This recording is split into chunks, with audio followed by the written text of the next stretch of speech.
A.J. Doman Chrysler Dodge Jeep Ram. Discover the difference at the foot of the bridge in Berwyn. A.J. Doman Chevrolet Cadillac, the dealership that works for you. Stop by for a test drive. Highway 182 in Berwyn. Coastline Wealth Group. More than financial planning, a partner who takes pride in helping you succeed. CoastlineWealthGroup.com. Life well planned. GJCurbside.com. Your complete online grocery store, including local and regional products.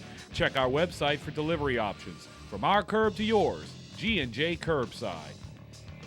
Core Physical Therapy and Sports Performance. Here to restore the quality of life you deserve. Vita Paint and Supply is your PPG Paints dealer. New name on the can, same great quality of Pittsburgh paints. Vita Paint and Supply, Highway 182 and Ditch Avenue in Morgan City. Shaw Bills, proud supporters of local high schools in St. Mary Parish and the surrounding area. We keep you rolling. Taco Bell, visit your local Bayou Vista or Morgan City locations. Taco Bell invites you to live Moss. And Allen's Communications, locally owned cable, internet, and phone service. 384-8335.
Hello, everyone. Welcome to Franklin High School here, home of the Hornets, taking on the Catholic High New Iberia Panthers. Booger Zappy alongside Aaron Artigo and Aaron.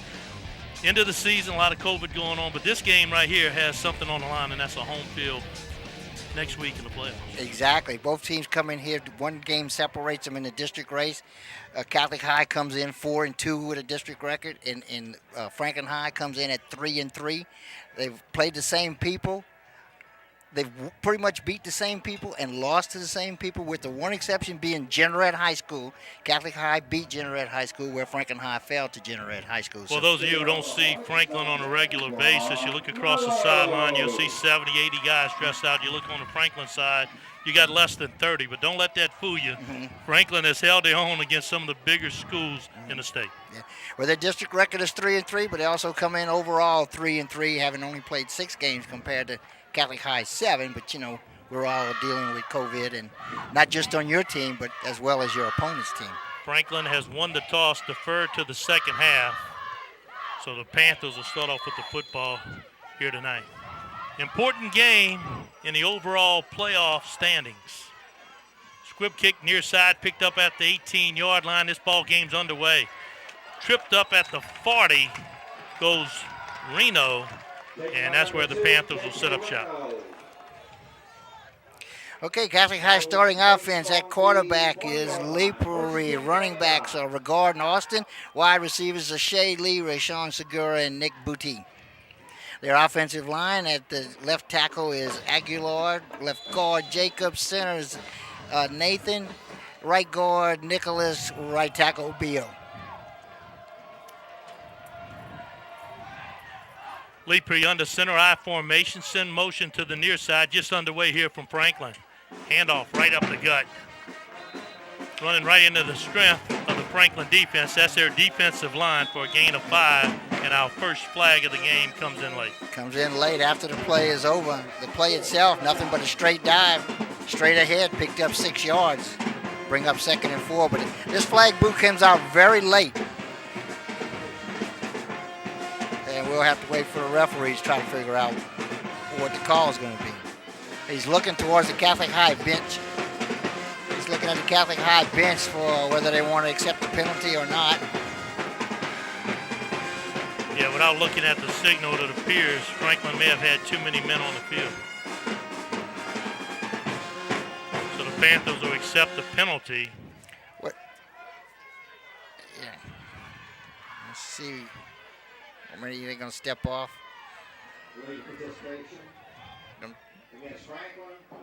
It's a big one. It's a 15-yard penalty. Illegal participation, 15 yards and a first down for the Panthers. That'll set the Panthers up on the Hornets side of the field at the Hornets 45-yard line, playing 1st and 10.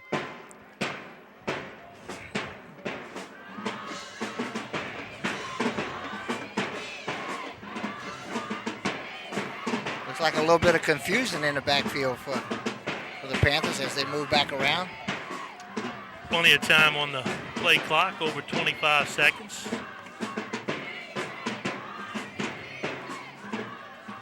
Handoff right off tackle. This time the Hornets stuff it for a short gain of 2. Yeah, that was all right. Now we're going to get a look at the Hornet defense. At end is Parker. Nose tackle is Mays. Defensive end Rudolph. Outside linebackers are Wiggins and Stansberry. Stansberry, highly recruited. Inside linebackers are Winston and Bell. Your cornerbacks are Gray and Lewis. And your safeties are Zeno and Perry. Ball on the ground. Panthers able to get back on it. Ironically, Lepre started the game off at quarterback, but the last couple plays was operated by KK Reno. And that was a pitch going to looking for Regard, and he couldn't quite handle the pitch. He recovered the fumble back at the 45. He'll lose 13 yards on the play. It'll bring up a 3rd down and 20. Hornets defensive line really need to control the line of scrimmage to have a chance here tonight. Panthers will spread them out, send 4 receivers to the far side. Little swing pass to the outside, some good blockers. Reno has it. And they'll knock him down at the 50-yard line, bring up a 4th down and 5. And it looks like the punting team will come on the field. Well, they were looking to get him outside. They had 3 outside receivers out there, but they were all set up to block, and the blocking was there. They picked up 5, but they needed 20. 15 yards short, and the punting team is on the field. Back to punt, number 28, Nicholas Boutte. Boutte back to punt for the Panthers. Stands at his own 40-yard line. Here comes the pressure. Low line drive. Take a great Panther roll. Picked up at the 15-yard line. That'll save the Hornets some field position. They'll take it back to the 25-yard line. We'll get our first look at the Hornets offense. Sometimes that's kind of a funny bounce. You don't really want to feel it unless you feel like you're going to get a good bounce, and he did get a good bounce. And by picking up that ball, and then we're going to look at the Hornets offense. You got Perry at quarterback, Winston is the running back, and you got 4 receivers at McDonald, Zeno, Page, and Gray. The linemen are left tackle Johnson, left guard Mays, the center is Rudolph, right guard is Stansberry, and your right tackle is Kendall Fletcher. Yeah, Hornets jerseys, some of the more difficult jerseys to read the numbers from a distance. Yeah, especially if he doesn't have his back turned squarely to you. But we'll do it. We'll manage. Quarterback for the Hornets is number 1.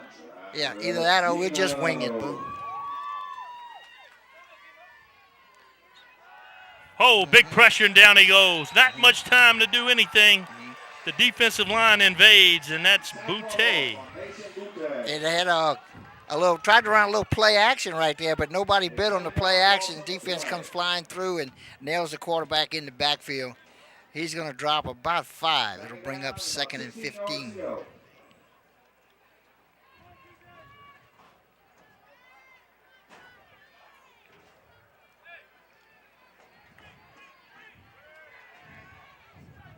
Perry stands in the backfield for the Hornets. Their first possession of the ball game. Good snap, 3-man rush, back to pass. They'll take a shot deep. One-on-one coverage on the outside, and through the Hornets receiver's hands, and it'll go incomplete. Good coverage, had a lot of people in the area, but had a chance to make a play. Oh, yeah, he got behind the defender and had to wait on the ball a little bit, but still he had an opportunity to make the catch. And there's the Panther defense, the defensive linemen are Mobert, Boutte, and Davis. Linebackers, and well, our DBs, all DBs, Eugene, Cooper, Reno, Broussard, and Wynn.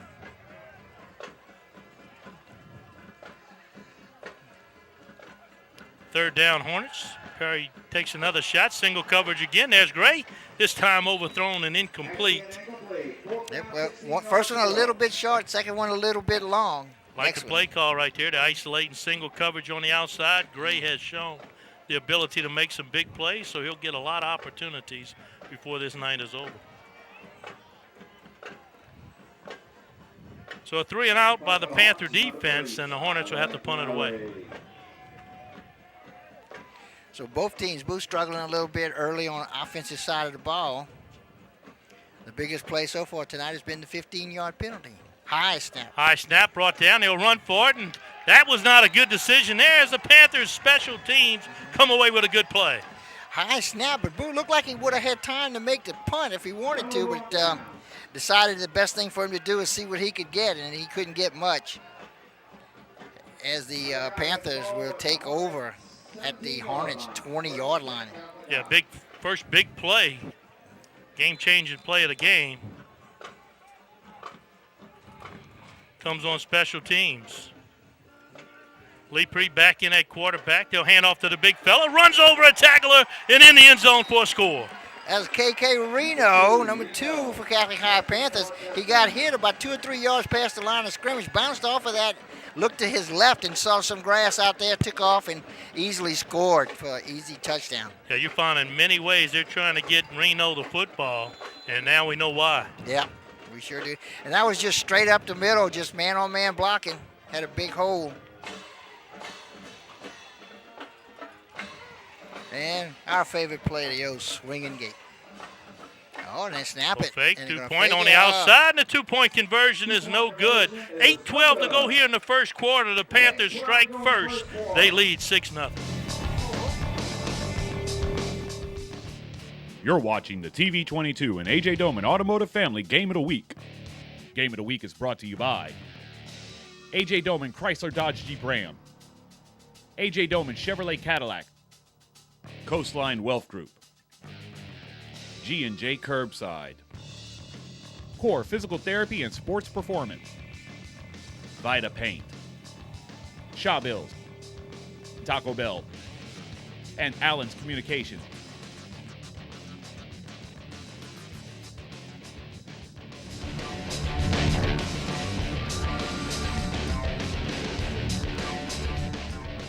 And there you look at the playoff situation for Franklin. If they end up at 15, they're projected to play Rose Pine at the 18th spot. In order to get that combination, the Hornets will need to come away with a victory here tonight.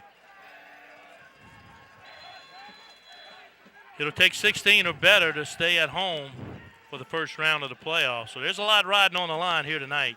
Good high sky kick down to the 15-yard line. On the ground, slipping tacklers, and now there's trouble on the outside. Crosses the 30, 35, and sometimes better be lucky than good. Absolutely. And the Hornets get away with a good break. Well, that was Jaylen Perry, the quarterback, that dropped the ball. And that's sometimes that everybody's in their lanes till they see that ball on the ground. When you see that ball on the ground, everybody kind of tends to rush to the ball to try to pick up the fumble. It changes all your blocking lanes and rushing lanes, and so we open up, get another look at it right here. You see breaks to the outside. There's nobody out on that side of the field, and it becomes a foot race. Turns the corner and gets out across the 40-yard line. Well, actually, he's going to be spotted at the 39. Bring up 1st and 10 for the Hornets with excellent field position. Try to answer the Panther touchdown. They've taken a couple shots on the outside to Gray so far. Not much on the running game. But Perry sure does have the ability and athletics to make something happen. Little option read, hit at the line of scrimmage, but fights forward for 4 yards. And that's a good run right there by Winston. Good job by Winston. He got hit just a yard or so past the line of scrimmage. Bounced off that tackle, just kept his feet moving, kept his legs pumping, and ends up getting 5 yards out of the play. So good first down play. Brings up a 2nd and 5.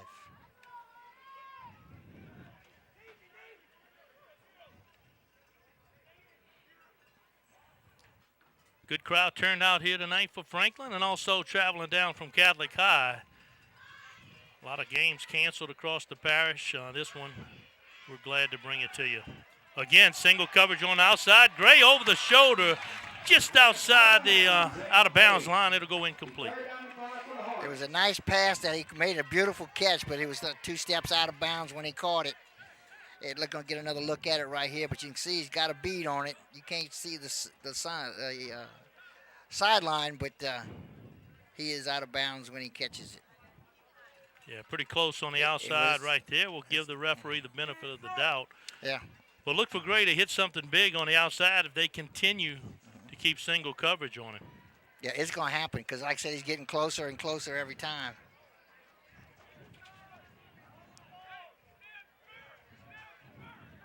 Yeah, the replay made it look much, much closer than it did live. 3rd down for the Hornets. Direct snap. Tries to go outside, trying to get his own guys out the way, fighting forward. Gets a push from the offensive line. It looks like he has just enough to move the sticks for a first down. It's going to be very close, depending where they spot this ball at, but this is, looks like they're going to spot him a little bit short, maybe. They're going to bring the chains out. But I tell you what, that was one heck of a run by Perry. He was hit at the line of scrimmage, got hit repeatedly, and he kept fighting forward, pumping forward, but I think he got a poor spot. I thought he had gotten across that 49-yard line, but yeah, he's close enough. I don't think you're going to have hesitation from the Hornets coaching staff here to punt it away regardless. They stretch the sticks out. We'll get a good look at it. He might have it. Boy, he's just inches short. Woo-hoo. Look at that, folks. That's pretty darn close. Let's see what they're going to do here. Big decision here. Where do you go, Boo? You going to punt it? Well, you know, in high school nowadays, you never get behind the center. If I got behind the center, you only need an inch. If you line up in the shotgun, you need 5 yards. Exactly. So we'll see what head coach Johnson decides here. And there's always the old never, never play. You know, we try to get them to jump. So here comes the Hornets, a crucial first half, 4th down attempt. The big guys for the Panthers line up tight along the line of scrimmage. It'll be a quarterback sneak, and there he goes. Gets pushed back, tries to fight forward, and boy, he got a good spot right there, and it looks like, depending on a left foot or a right foot ball placement, this should be enough for a first down. Well, the original plan was straight up the middle, but it was nothing there. He bounces to the far side. And again, golly, it didn't look like a very good spot. It looked like he had gotten across that 39-yard line. It was hard to tell because it was on the far side of the field and had a lot of people between us and them. But he needed about 3 inches. We'll see what he gets.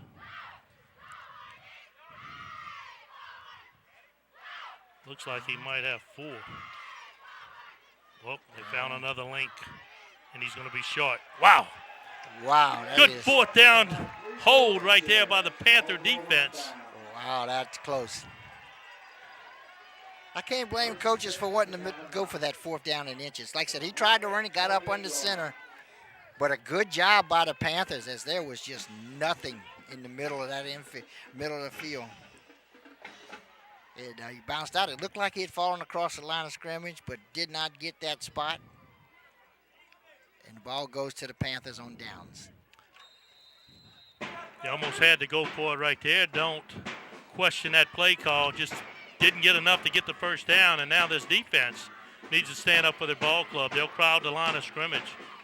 Get 9 guys within 5 yards of the ball. Leapery back in. They'll set the I formation. Reno has been the playmaker thus far here in the first quarter. They'll fake it to Reno, give it right up the middle to the big fullback. Straight dive. He's going to pick up about 6 yards on the play. Nice job. A big hole in the middle. Mason Booty, he's listed at 5'9", 195. He's a tank running right down the middle.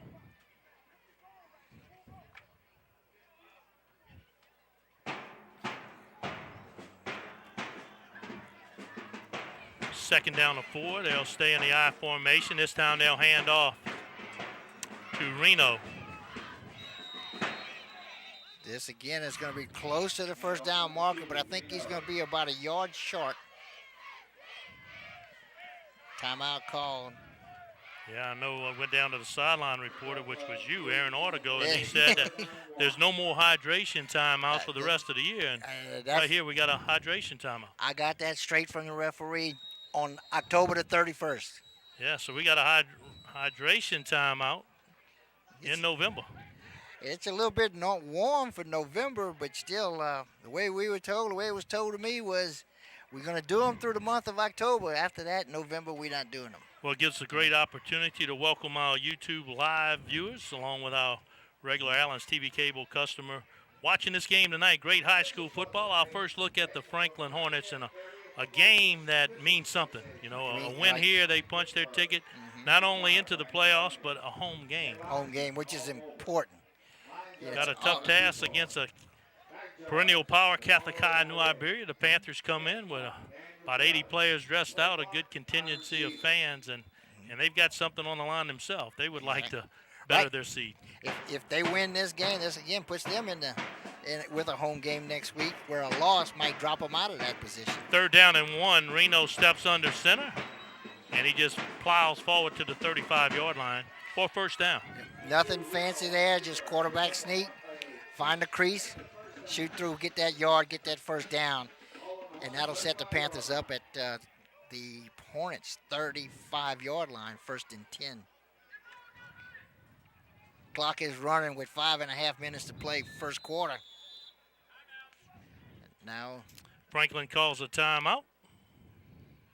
And with that, we'll take a timeout. This is the A.J. Doman Automotive Family High School Football Game of the Week. You're watching the TV22 and A.J. Doman Automotive Family Game of the Week. Game of the Week is brought to you by A.J. Doman Chrysler Dodge Jeep Ram, A.J. Doman Chevrolet Cadillac, Coastline Wealth Group, G&J Curbside, Core Physical Therapy and Sports Performance, Vita Paint, Shaw Bills, Taco Bell, and Allen's Communications.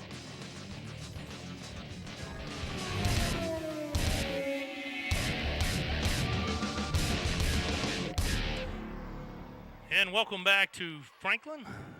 The Hornets and the Panthers going at it tonight. I'd also like to welcome our viewers on Cox 9 on the west end of the parish, getting an opportunity to watch their local team in action, and we're glad to bring it to you.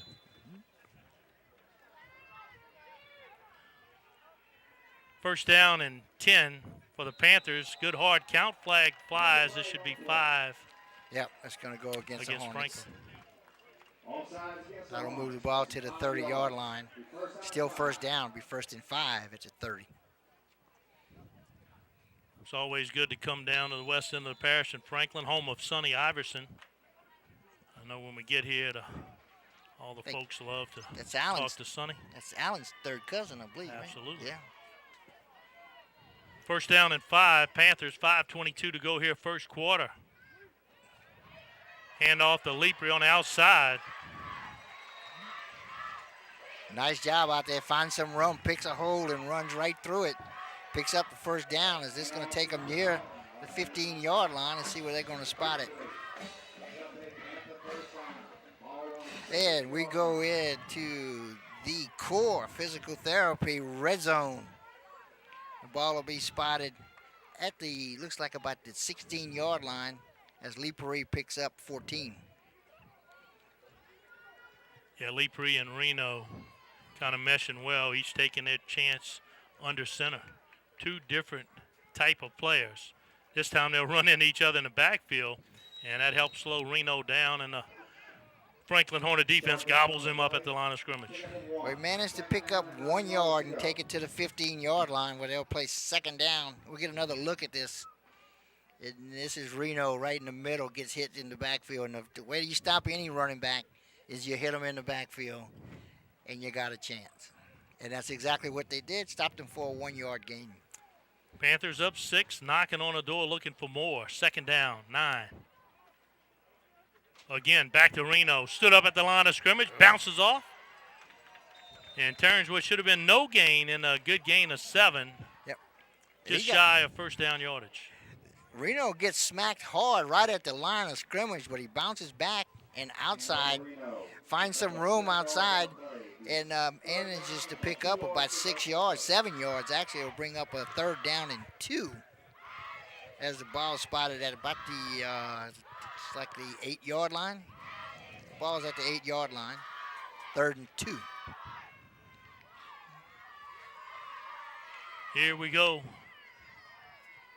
Reno under center, 3rd down and short. They'll send Lepre in motion, a good hard count, and that'll draw a crowd again, as it appears Franklin has jumped once again, and that'll give them a free 5 yards and a 1st down.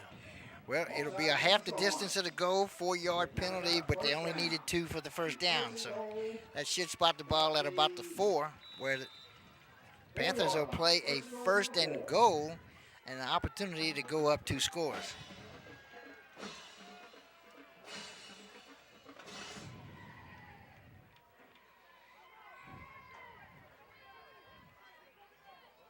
A lot of pressure on this Franklin defense, backed up into their own end zone. Quick handoff right up the gut. Get it down around the 3-yard line. Bring up 2nd down. Yep. Get another look at this as he's trying to find something on the left side of the offensive line, and there's not much there. There's a good job done by a host of Hornet tacklers along that line of scrimmage. Not much there at all. Maybe picked up a yard. It'll bring up 2nd and goal. They'll switch it out once again as Lepre will take the snap. End around to Reno. Reno carries him into the end zone. There's a signal. Touchdown, Panthers. Good job by Reno. Just nothing but pure power football as he gets to the outside and just powers his way across. Carried one or two guys with him across the line of scrimmage. Good guy. You get a good look at Reno right there, a big guy. You can see he gives the handoff. And it goes around the left side. Total of 9-play drive for 48 yards. And for the PAT, kick is up, and the kick is good. So Catholic High takes advantage of a special teams miscue, gets 6. Defensive stops Franklin on 4 downs. They get the ball at midfield, and down the field they go again for a score. They're up 13-0. That's exactly right, Boot. I mean, their first possession of the game, they had to punt it away. But the next 2 possessions, they took advantage of excellent field position as they take over on the Hornet side of the field and drove downfield for the touchdown. A lot of football left, and what these players are playing for is a core physical therapy high school football game of the week player of the game. And there's 3 quarters left on the board, and these Franklin Hornets here are jockeying for position to get their name called in quarter number 4 as the player of the week. Tremendous honor that we like to recognize our local players every opportunity we get. And this is one. Yep. And we hope they enjoy receiving it as much as we enjoy giving it. Yep, core physical therapy, always giving back to the local community, especially these high schools. 611 Brasher Avenue, they cater to a lot of the athletes in all sports. So check them out. Athletes and non-athletes. Kickoff all the way down to the 5-yard line, back up the field, cross the 20, and down to the 21-yard line. And the Franklin Hornets would like to, you'd like to say, a lot of teams say, hey, we need a few first downs, give our defense a rest. But here in Franklin, the offense plays defense, Right. So nobody gets a rest regardless of what side of the ball you're on. Yeah, limited number of players for the Hornets. So like I said, a lot of players going both ways. And like you said, and I'm being told that there are 8 starters that go both ways, offense and defense. So you're here to play a lot of football. If you're a starter, you're going to play a bunch tonight. Yeah, the big playmaker in gray, they need to get him an open space and give him some opportunities. They've tried a few times, have yet to connect.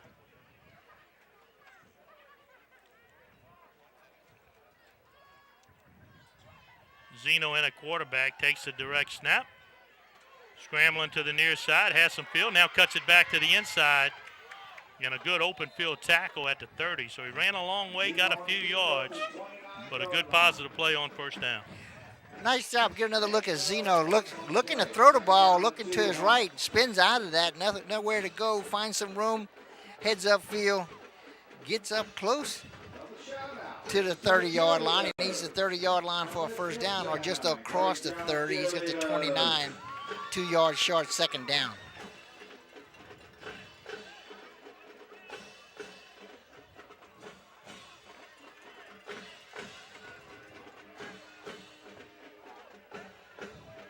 Winston stands to the right. He'll send Perry in motion, handing the football to the outside. A lot of white jerseys there. Turns it back inside, right into the teeth of the Panther defense. So that play goes nowhere and bring up third down. Looking to get around the corner and pick up that first down, but an excellent job. You get a good look at all of the number of white jerseys out there. And there is just, you can look at this. You talk about gang tackling, Boo. That is the definition of gang tackling. As you see, 6 Panthers swarm Zeno under. He's got no chance to get anywhere. Loses a yard to bring up third down and 3.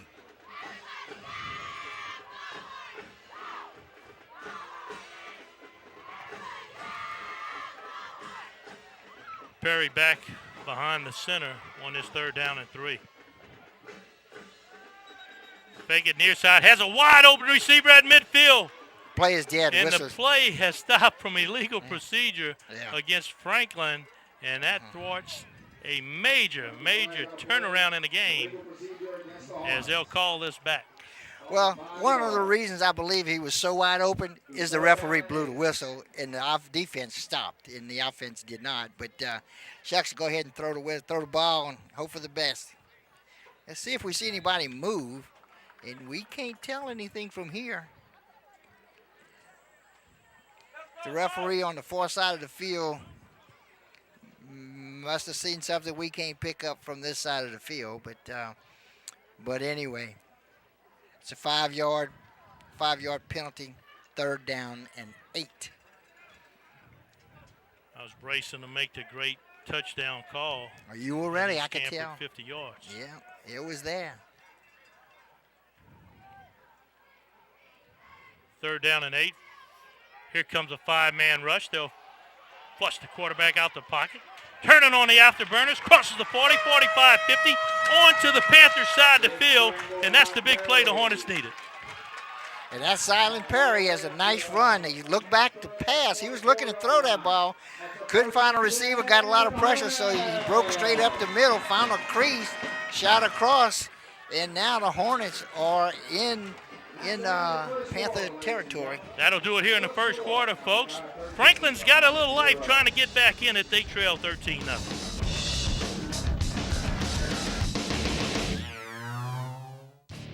You're watching the TV22 and AJ Doman Automotive Family Game of the Week. Game of the Week is brought to you by AJ Doman Chrysler Dodge Jeep Ram, AJ Doman Chevrolet Cadillac, Coastline Wealth Group, G&J Curbside, Core Physical Therapy and Sports Performance, Vita Paint, Shaw Bills, Taco Bell, and Allen's Communications.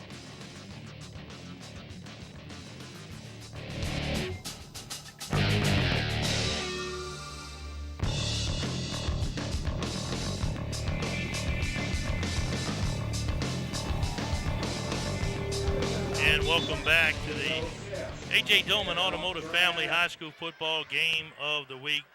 13-0 Hornets as I look at our viewers here on our YouTube live station. Got folks from Oklahoma City tuning in, Beaumont, Texas. All right. So it's more than just Louisiana folks. Got relatives of these players all over the country that get an opportunity to watch their game. Isn't it great, to get that opportunity to be living in Oklahoma or Texas or Baton Rouge for that matter, anywhere other than here, you get the opportunity to see your family member play ball or your alma mater, whichever the case may be.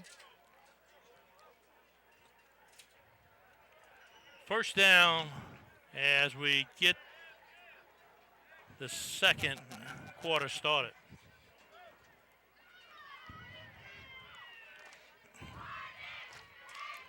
Perry takes the snap, take a shot right across the middle, jumping high, one-handed attempt by Zeno, and a flag on the play. All right, now, I didn't see a penalty from here, but maybe we'll get another look at it. We might be able to pick it up.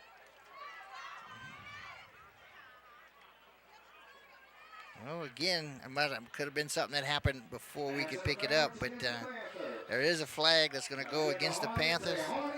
And it's going to give the Hornets a first down somewhere inside or around the 30-yard line. Yeah, Coach Johnson says, hey, we'll take it.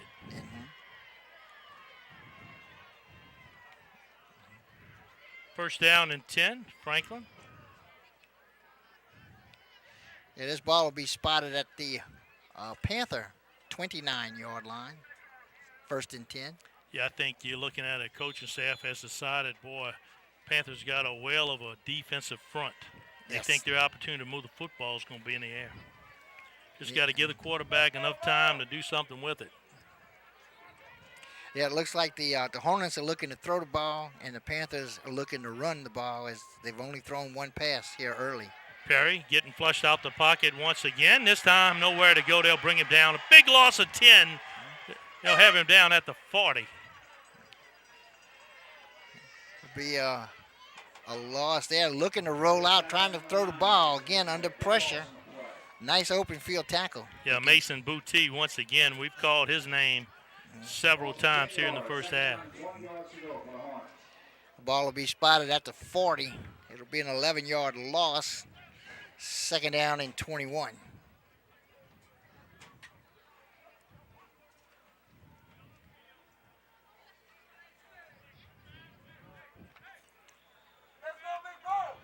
Hornets trying to get something going here. Had the ball moving in the right direction, and the big sack puts them in a much tougher second down and 21.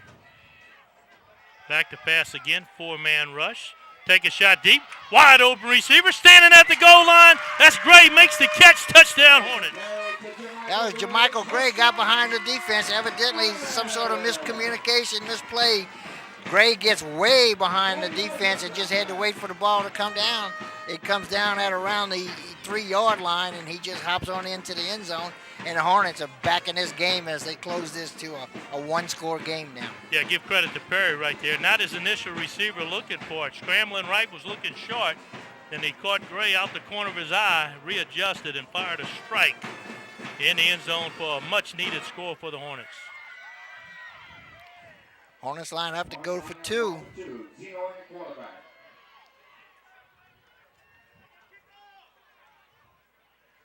Good snap. They'll throw a quick slant back to Gray. Batted away. Good defensive play on the outside, and the two-point conversion is no good. So the Hornets get the big strike to Gray. They've tightened it up 13-6. You're watching the TV22 and A.J. Doman Automotive Family Game of the Week. Game of the Week is brought to you by A.J. Doman Chrysler Dodge Jeep Ram, A.J. Doman Chevrolet Cadillac, Coastline Wealth Group, G&J Curbside, Core Physical Therapy and Sports Performance, Vita Paint, Shaw Bills, Taco Bell, and Allen's Communications.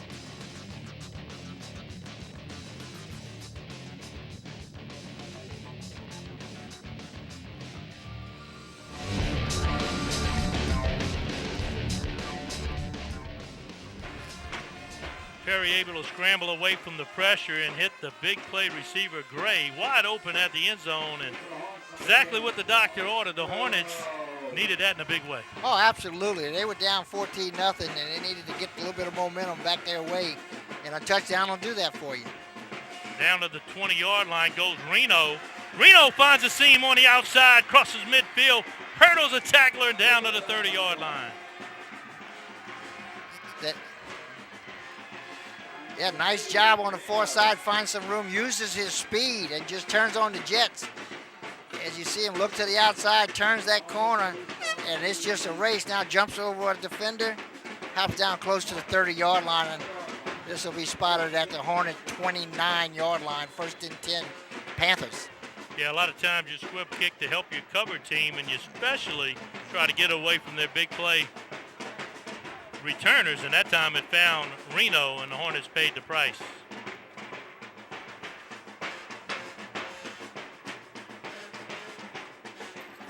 Reno makes the big return, and he's back under center.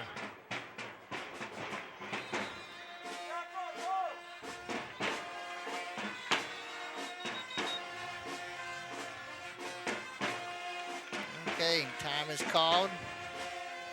I think we're going to have a penalty in here somewhere, maybe. Yeah, we do have a flag on the field at the 30-yard line. Flag was thrown before the ball was snapped. Be offsides against the Panthers. So evidently an interior lineman lined up across the line of scrimmage. This will back them up to the 35-yard line. Still first down.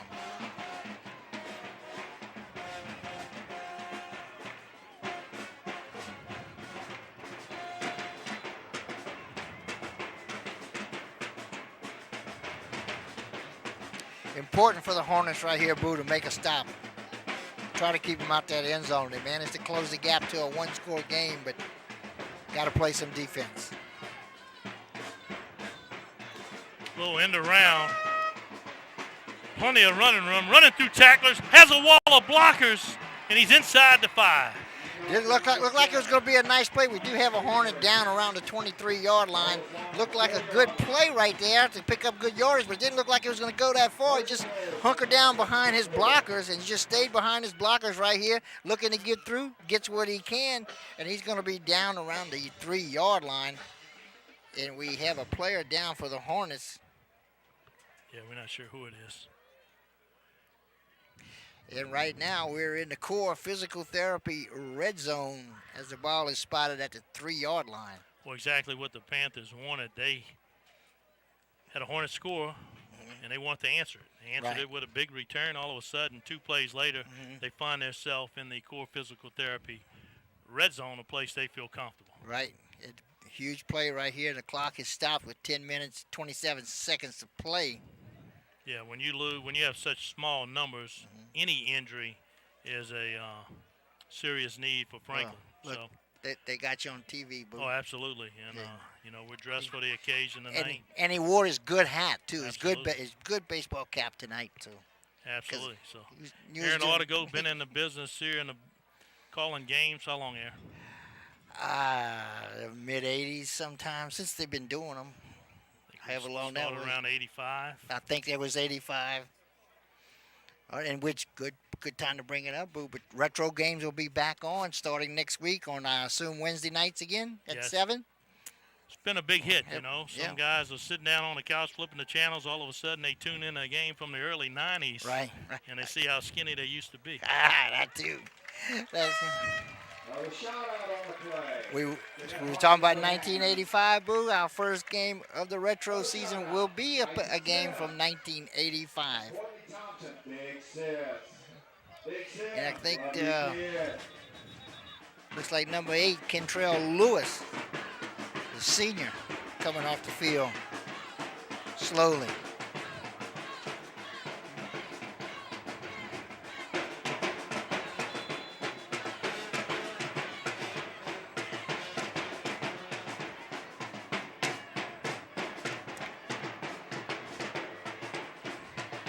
They'll leave big play Reno in under center, first down and goal. Hand it off to the outside to Regard. And he'll have it down to the 1. Regard looking for something on the right side. Just try to stretch out the field and find a crease for him to shoot across the goal line. Good job by the Hornet defense as the pursuit catches him and tackles him for a 2-yard gain. Or let's see, it looks more like it'll be about a 1-yard gain, bring up second down and goal.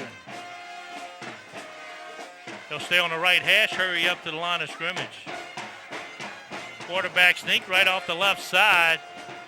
Did he get enough penetration? We're still waiting for a signal.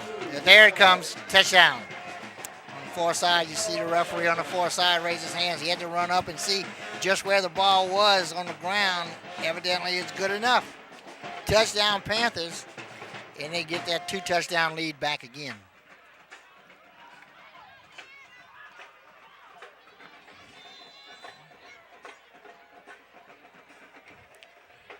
Panthers will line up to kick the extra point. High snap brought down on the tee, and the kick is up and good. 9:38 to go. The Panthers get it back. They lead 20-6. You're watching the TV22 and AJ Doman Automotive Family Game of the Week. Game of the Week is brought to you by AJ Doman Chrysler Dodge Jeep Ram, AJ Doman Chevrolet Cadillac, Coastline Wealth Group, G&J Curbside, Core Physical Therapy and Sports Performance, Vita Paint, Shaw Bills, Taco Bell, and Allen's Communications.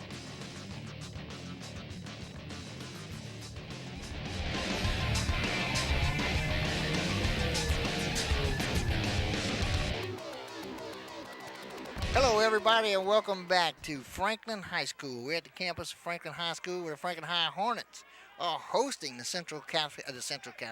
Catholic High of New Iberia Panthers.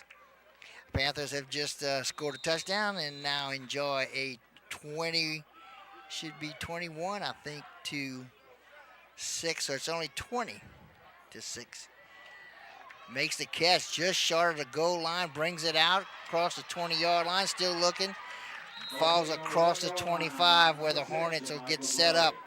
1st and 10 at their own 22-yard line.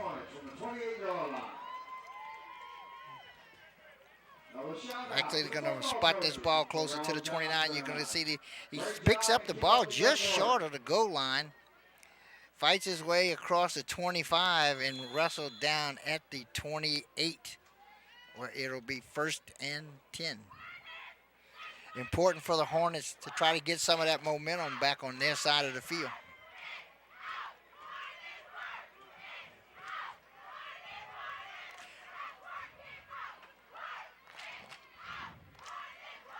In the shotgun, empty backfield, quick pitch out to the left. Fighting for yardage across the 30-yard line out to about the 33, maybe the 34-yard line. It'll bring up a 2nd down at that point.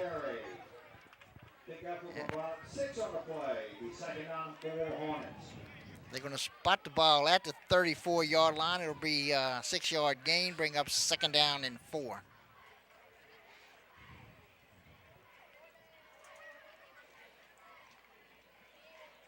Throw the ball a lot. The game kind of drags on a little bit. A lot of stoppages and clock. Well, like I said, we got one team throwing it almost every down, and the other team threw it only once tonight. Swing pass to the outside. That time mishandled. Here's a whistle blown, so they'll call out a forward pass. The that was close. Side thought that was a backwards pass, which could have been returned. But let's take another look at it. Let's see this. Wow, Boo, that's close. But I think it's a good call.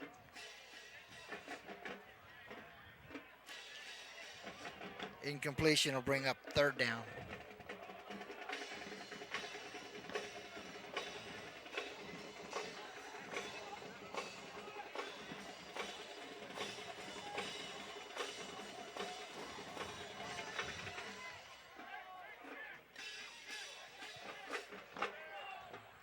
Another big 3rd down for Franklin.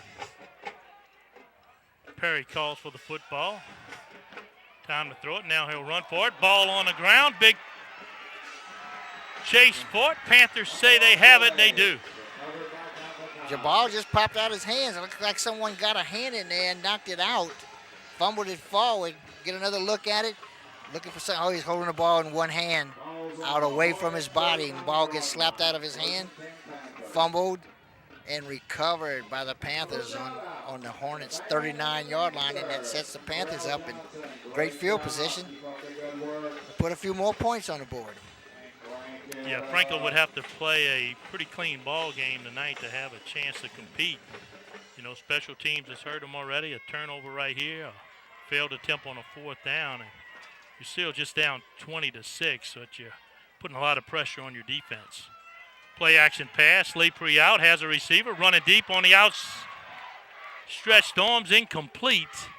And he had about 5 yards on the nearest defender and just overthrown. It looked like Shea Lee. Like I said, he got behind everybody. It was a pretty pass. It was just a yard or two too long and incomplete.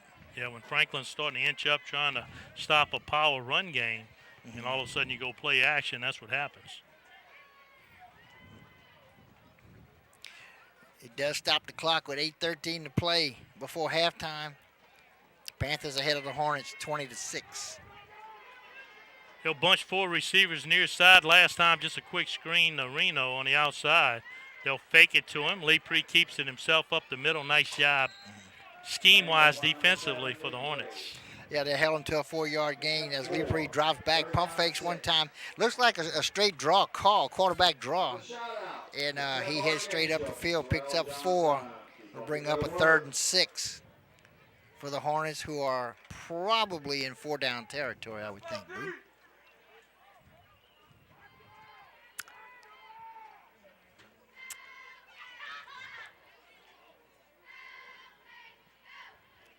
Play clock hadn't even started yet. Which is unusual, especially after a running play. Little handover, that's Regard again on the outside. He rumbles and stumbles for a first down. Yep, just a lot of motion, a lot of movement, counter plays, and hands off as a straight shot across. And Regard takes off to his right, just looking for a hole to jump across the line of scrimmage, finds one. Picks up enough for the first down as he gets inside the 30-yard line, as it's just inside the 29, close to the 28, 1st and 10. Yeah, a little eye candy, ends up with just a basic end around. Right. And it worked. First down and 10, motion again. This time, same play, near side. Getting a good block on the outside, then slung down by the Franklin defender, which is Perry.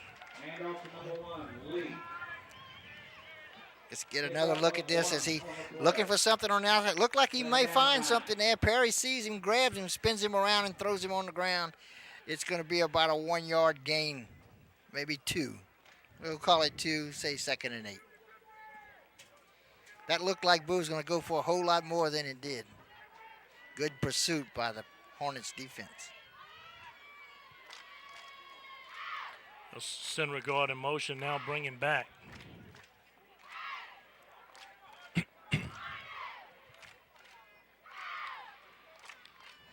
Fake it. Reno keeps it himself.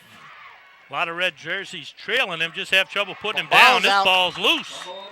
The ball comes rolling out. No whistle was blown until after a bunch of players jumped on the ball. And the Panthers have it back. Panthers have recovered and picked up some yards in the process. This will spot the ball. Like he got him spotted at the 19. It'll bring up 3rd down and very short.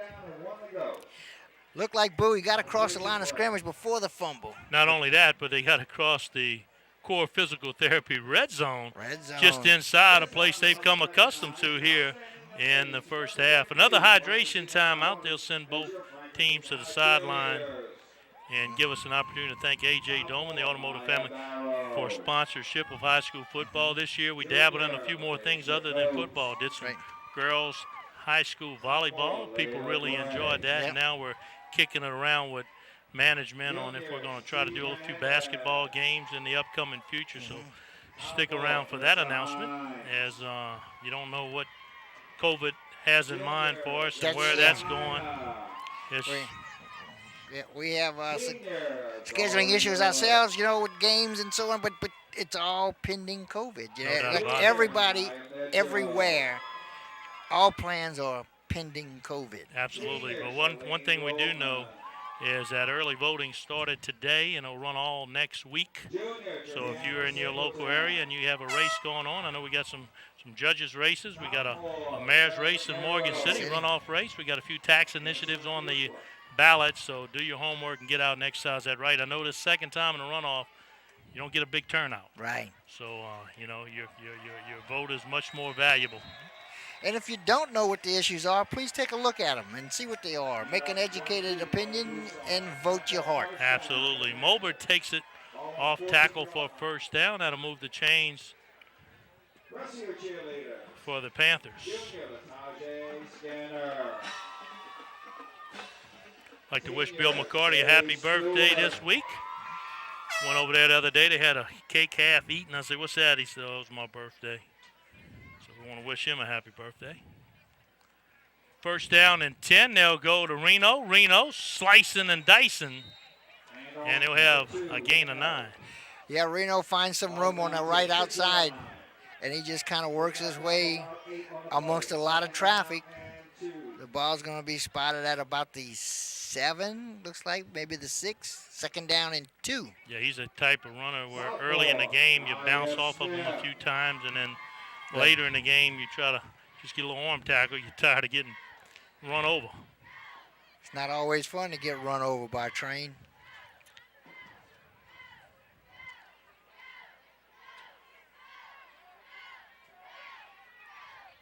Second down for the Panthers.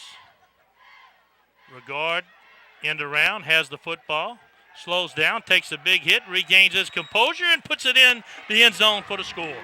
Nice job by William Regard, senior running back, as he's not a lot of room. Let's get another look at it here. You see him go in motion, gets the ball, is trying to find a spot to shoot across, gets hit right there, gets hit another time, bounces off people, and just powers his way into the end zone. Only needed a few yards, but a tough run by Regard, an excellent job, as that'll take the Panthers up 26. Owen Giat gets out of his guard spot around the outside and leads the way. This offensive line's very impressive here for the Panthers. PAT, no good. Yep. He hit it hard, but he just kind of shanked it to the and left side. And 39-yard drive for the Panthers. They extend their lead, 26-6. You're watching the TV22 and A.J. Doman Automotive Family Game of the Week. Game of the Week is brought to you by A.J. Doman Chrysler Dodge Jeep Ram, A.J. Doman Chevrolet Cadillac, Coastline Wealth Group, G&J Curbside, Core Physical Therapy and Sports Performance, Vita Paint, Shaw Bills, Taco Bell, and Allen's Communications.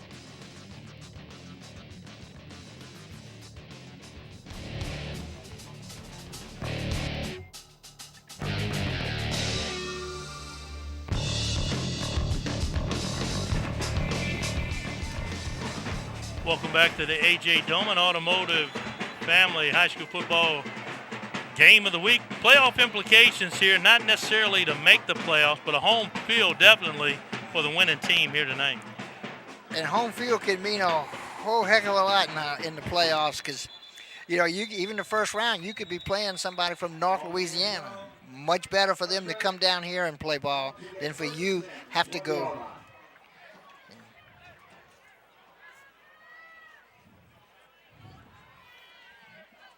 Yeah, Catholic High in Division III, they're the 8th seed. Well, actually, the top 8 seeds get the home field advantage. Only 16. And even though it's the same district, they won't play each other in the playoffs. Right. We got public-private going on right here. But, you know, we talk about the winner. It doesn't really knock the other team out if they lose. Mm-hmm. They're playing for their own right in their own division. Right. Doesn't knock you out, but certainly affects where you're going to play football next week. And everybody in the world much rather play a home football game than a road game, especially playoff games. Such a huge advantage to be playing at home.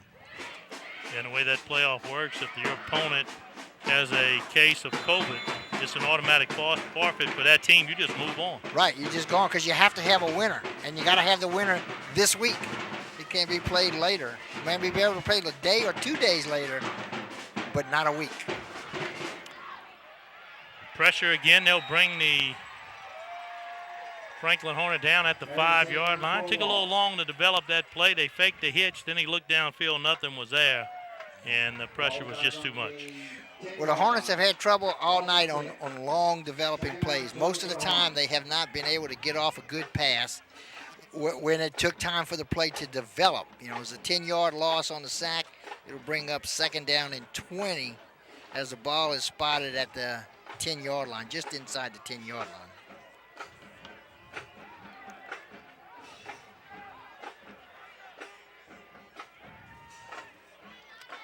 Perry scans the defense. He'll keep it himself right up the middle. 20-yard line before they finally bring him down. That may have been a called quarterback draw because he drops back to pass and then just takes off with it. But he had a big hole in the middle of the field. Brings it upfield, gets it about 11 yards, 12-yard gain, 11-yard gain, ring up 3rd down and 9. Yeah, he gets the sack yards back in a much more manageable 3rd down. Important play, I think, right here for the Hornets. You know, they're down 14 points right now. It's important for them to pick up some momentum here, and a touchdown would be nice. Yeah, and at the very least, don't give the ball back to the Panthers to put more on the board. Shotgun, taking a shot to Gray again on the outside, thrown up for grabs and couldn't bring it in. Incomplete.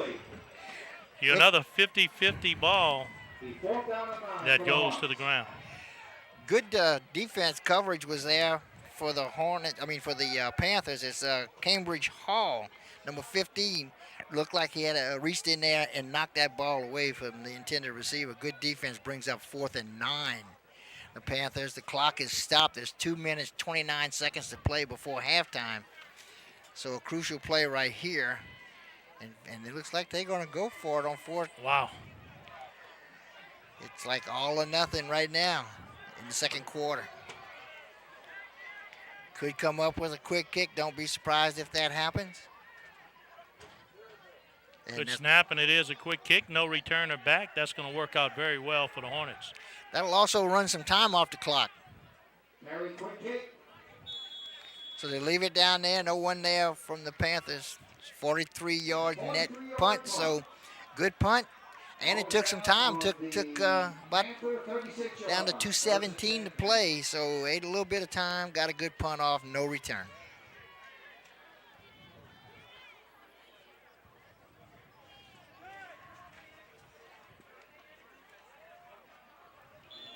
There you look at the Franklin sideline. Not a lot of folks dressed out. So every game you got to be in premier shape. 27 guys on the line in the roster, and I don't think they have 27 dressed out here tonight. Lepre, play action pass again. They'll take another shot deep, looking to the outside. A diving attempt incomplete. Nice coverage this time by Franklin. Boo, point out this is only the 3rd play in the first half of this football game that the Panthers have run from their own side of the field. This whole ball game, for the most part, just about has been played on the Hornets side of the field, so which is reflective in the score of 20-6. Say hi to a student athlete, band member, football player, dancing member, cheerleader, and a loved one in the stands. Second down and 10.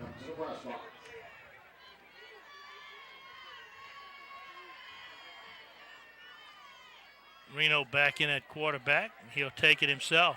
He'll have the first down. He's turning it down the sideline and finally knocked out of bounds. That'll stop the clock at the 42-yard line. That's a good option play again by the Panthers. He kept the ball and worked his way to the outside, had plenty of room around the corner, and a big gain. Picks up first down at the Hornet 43-yard line. 21-yard gain, and the clock is running as we just go under 2 minutes. And it didn't take a scientist to figure out why their big plays are coming on the right side. You know, they're running away from Stansberry every play. Yep. Stansberry has been offered, has actually committed to, I believe it's Arizona State, and still getting recruiting, but he has committed to Arizona State. And as you mentioned, Boo, again to the right side. And room out there.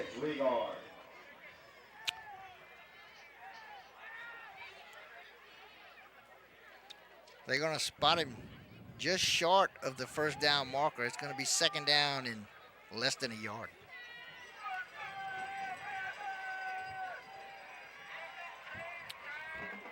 Panthers doing a good job of mixing it up. A lot of folks getting an opportunity to touch the football here in the first half.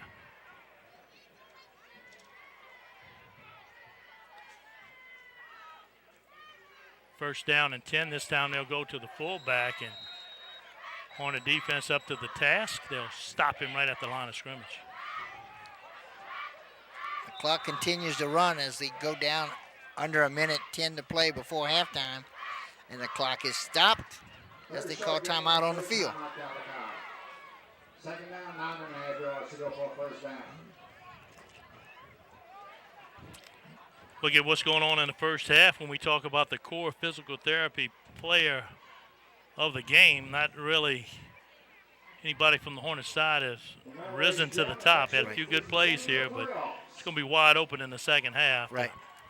Figure out who comes up with that player of the week. It's going to be because the Panthers defense has done a pretty good job of shutting down the Hornet offense. Other than that one touchdown play, everything else they've kept in check for the most part. When we play next week and where?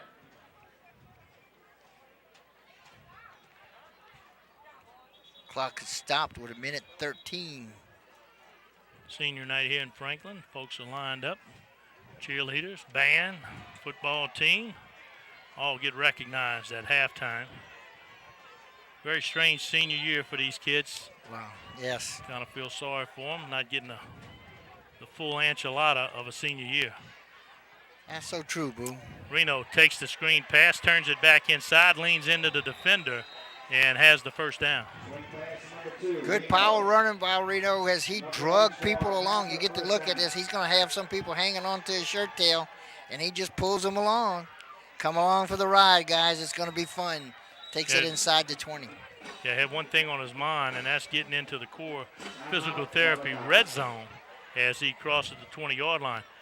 Panthers call another timeout. That's their second timeout here in the first half with just 53 seconds on the clock. Important spot right here, I think, Boo, for the Hornets. You know, they're down by 20 points. It's 26-6. They don't want to be down any more than that. It's a lot to overcome already. So it's important that they make a stop here.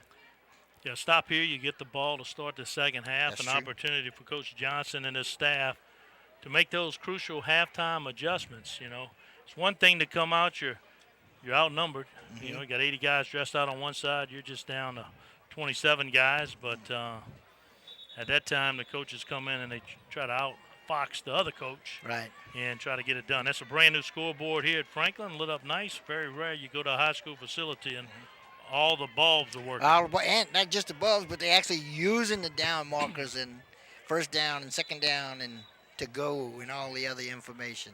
Yep, look good. Great facility here for Franklin High School. First down, Lepree back to pass. Nothing there, so he'll keep it himself. Hornets able to bring him down at the line of scrimmage. That'll keep the clock running. And the Panthers decide, let's go ahead and use our third timeout. Looking at a second down. Second down, stops the clock, 42 seconds on the clock.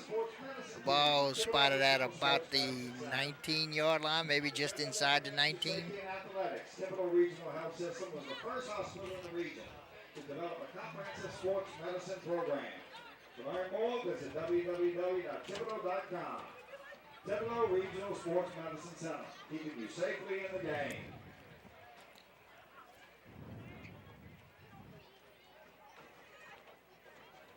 Second down and 9 coming up. A good crowd has turned out for this one.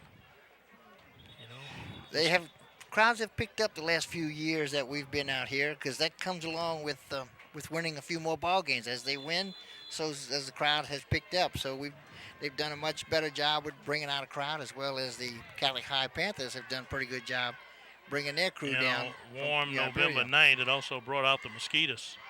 Oh, yeah. Reno will get a shot across the middle, throws in the double coverage and batted away. A dangerous pass and a nice job defensively by the Hornets. They was looking for William Regard in the end zone right around the goal line. Good defensive coverage is there and knocks the ball away. Incomplete. Stops the clock, 37 seconds. Third down. 3rd and 9.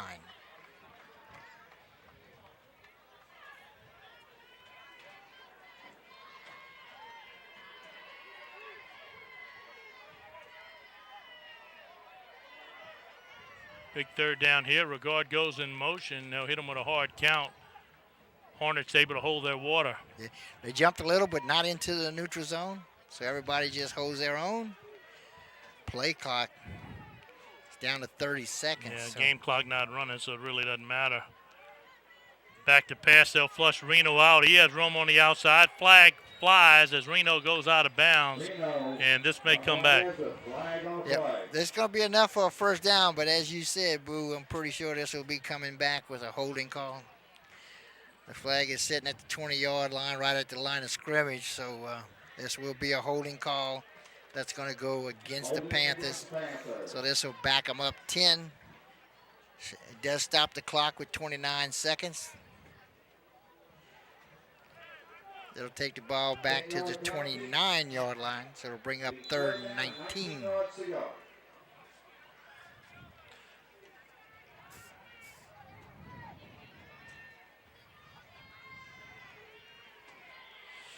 One stop in the field to play will make it awful difficult on the Panthers offense. Yeah. They're going to need a big strike. Up 26-6, looking for more. 3rd down.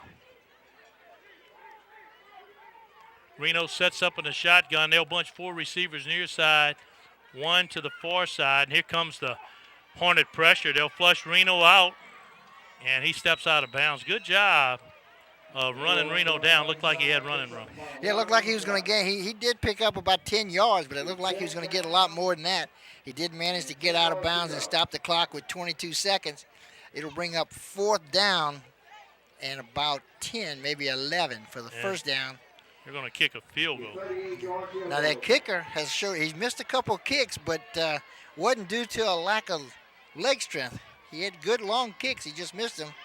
This is going to spot the ball at the 29-yard line. Nick Booty puts a foot into it.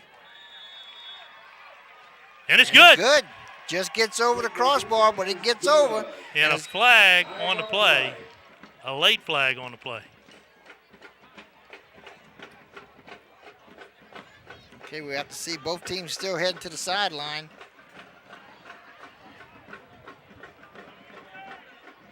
Field goal's good, and after the play, you have a personal foul against the Hornets. That'll be assessed on the kickoff. And when we look at the range of that kicker, he was at it. He was at it. Yeah, he was right there. He was around the 28-yard line, making it a 38-yard field goal. Yeah, very rare treat. You get a field goal of that magnitude in high school football. Every now and then you run into some ace kickers, and that was an impressive showing right there. Like I said, he missed a couple extra points, but it wasn't because of lack of leg strength. It was just a little bit off the mark. But this one, like I said, he 38-yarder, and it made it across the crossbar just enough, but that's all it needs to be. Yeah, personal foul right here won't hurt the Hornets that much. Just 22 seconds on the clock. They're looking for a clean possession here, and let's just get to halftime.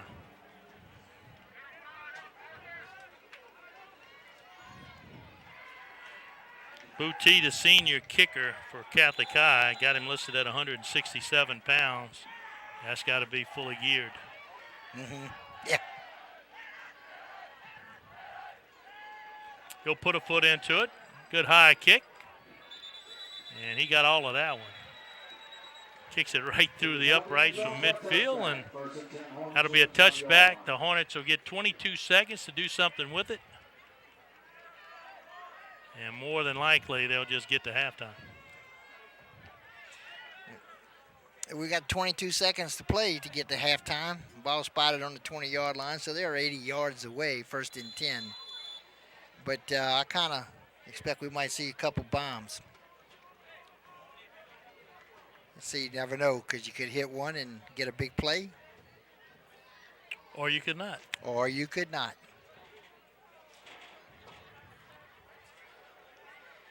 The one thing you don't want to do is turn the ball over.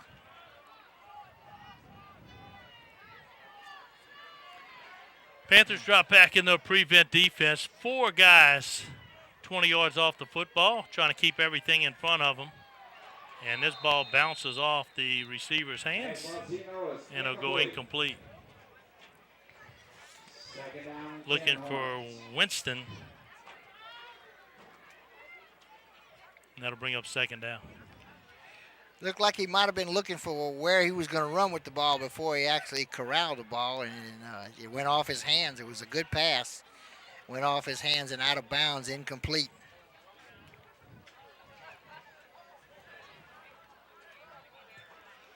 Play only took 3 seconds off the clock as we sit with 19 seconds to play for halftime.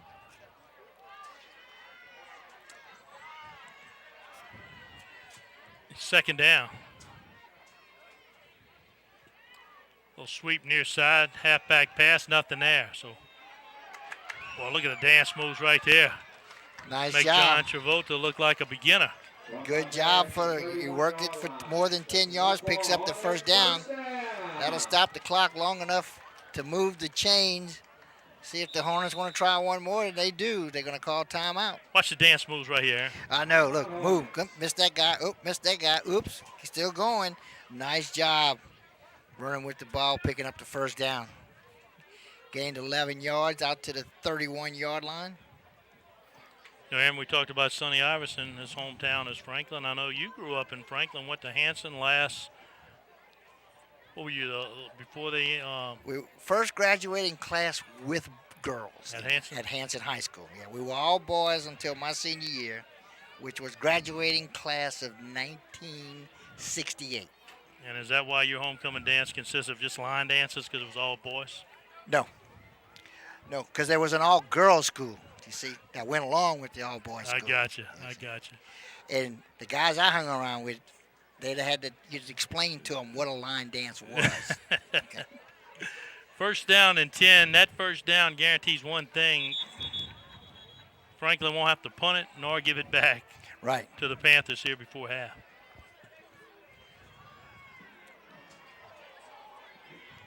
An extended timeout here tonight.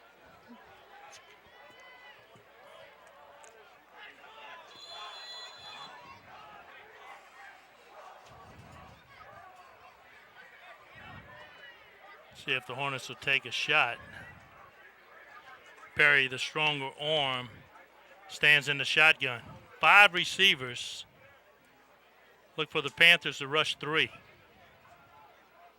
They'll throw a short pass near side, Zeno. Zeno needs to get out of bounds, and he does. The tackle in play would have stopped the clock. It was a first down, but out of bounds is even better. So now they got 2 seconds left. They work the ball to midfield. And now they got a shot to throw it deep. Throw it deep. He's got 1 play left. Take a chance. We're going to get another look at the last play.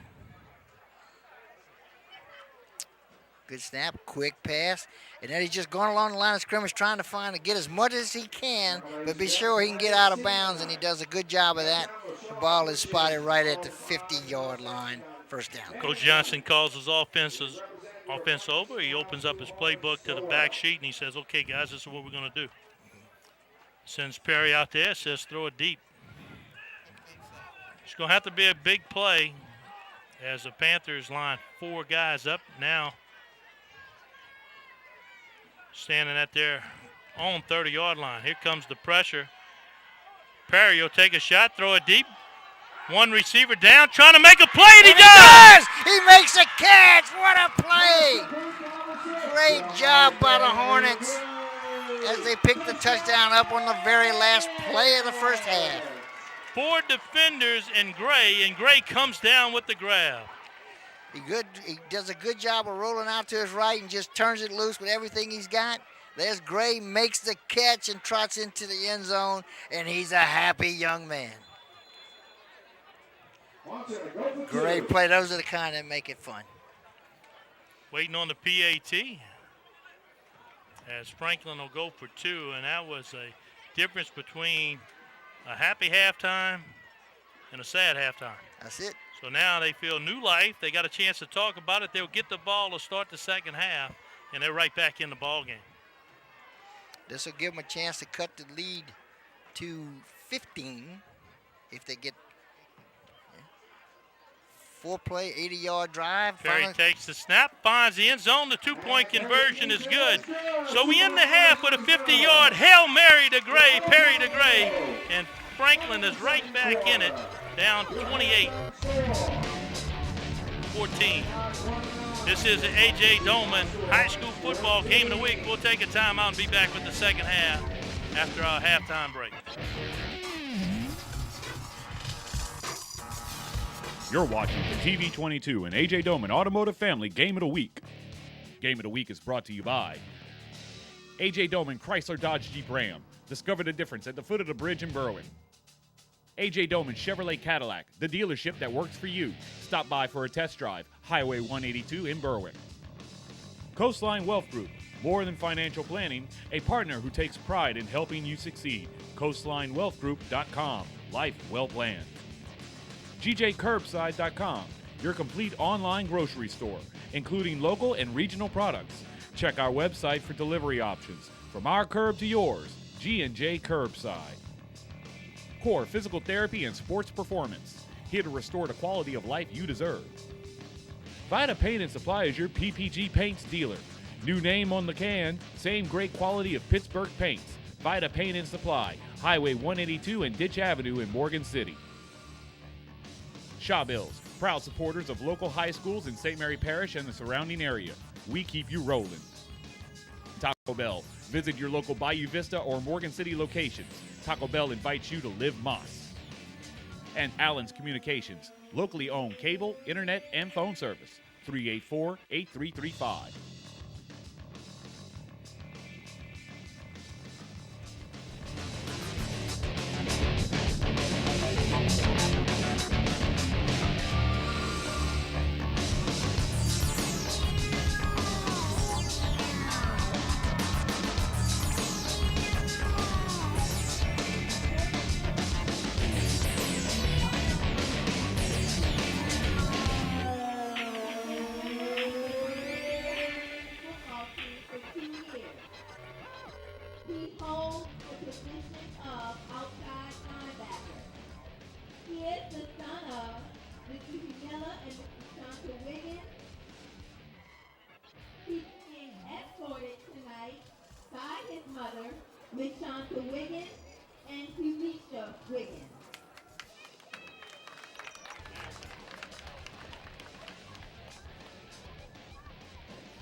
For 3 years. The instrument he plays is the bass drum. Again, he's the son of Miss Shanta Wiggins and his escorts and present.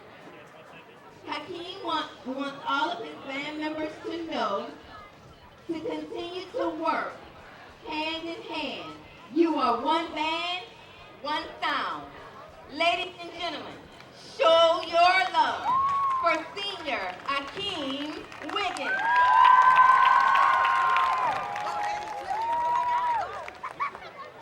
Senior Jaylen Jones. Jaylen Jones, jersey number 25, has been a member of the Franklin Senior High football team for 4 years. The positions he plays are linebacker and running back. He's the son of Miss Jennifer Jones, who represents the class of 1999. He's being escorted tonight by his mother. Jaylen's future plans are to attend college with the aspirations of playing football and majoring in business management. Jaylen's message to his football team is, no matter what happens, if you work as a team and play with all your heart, there is no other team that can beat you. Representing football is Jaylen Jones.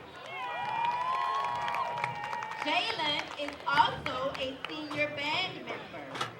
He's been a band member for Franklin Senior High School for 7 years. The instrument he plays is the trombone. Again, Jaylen is the son of Miss Jennifer Jones, and Jaylen's message to his bandmates are, let the music you play express the way you feel. Senior football player and band member, Jaylen Jones.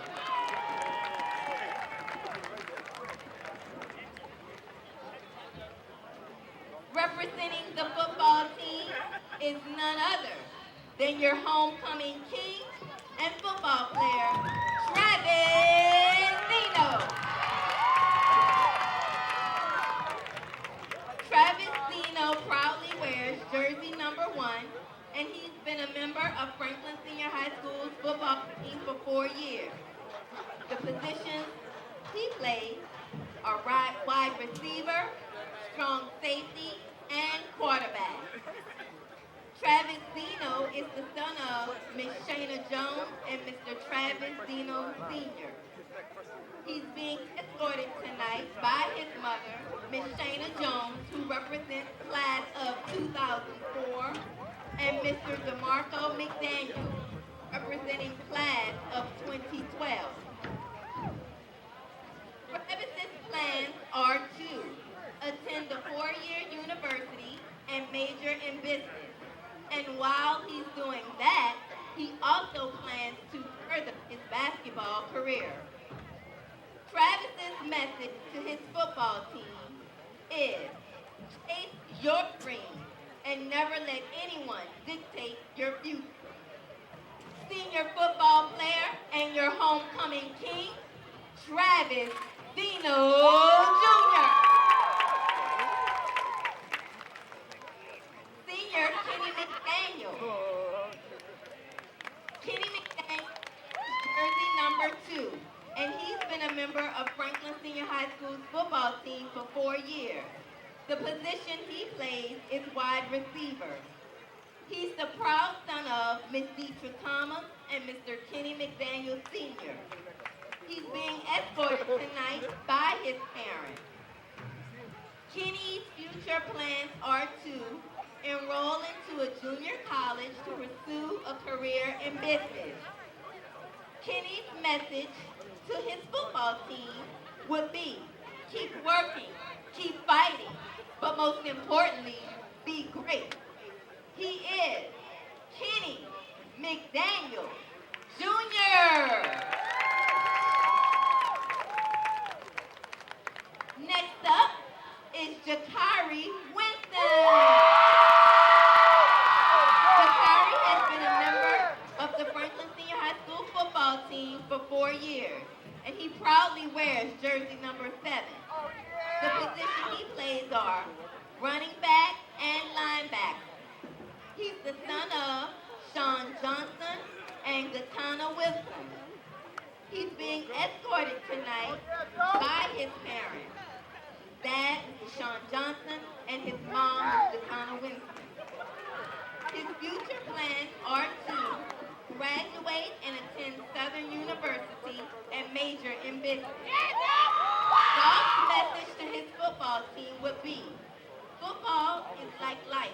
It requires perseverance, self-denial, hard work, sacrifice, dedication, and respect for authority. He is Jakari Winston. Next up is Kentrell Edward Lewis. Kentrell proudly wears jersey number 8, and he's been a member of the football team here at Franklin High for 4 years. He holds the position of cornerback. He's the son of Mr. Brian Yellen and Miss Kendra Lewis, and he's the grandson of Miss Joyce Lewis.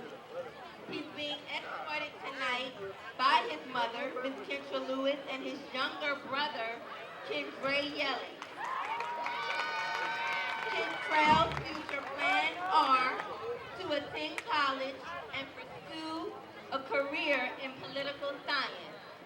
Kentrell's message to his football team would be, like my great-grandmother, a small apple can cut down a big tree. A small axe can cut down a big tree.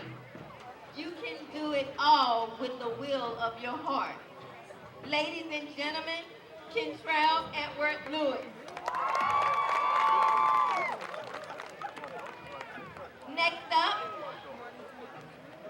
Deishawan Darby. Deishawan has been a member of the Franklin Senior High School football team for 3 years, and he proudly wears jersey number 18.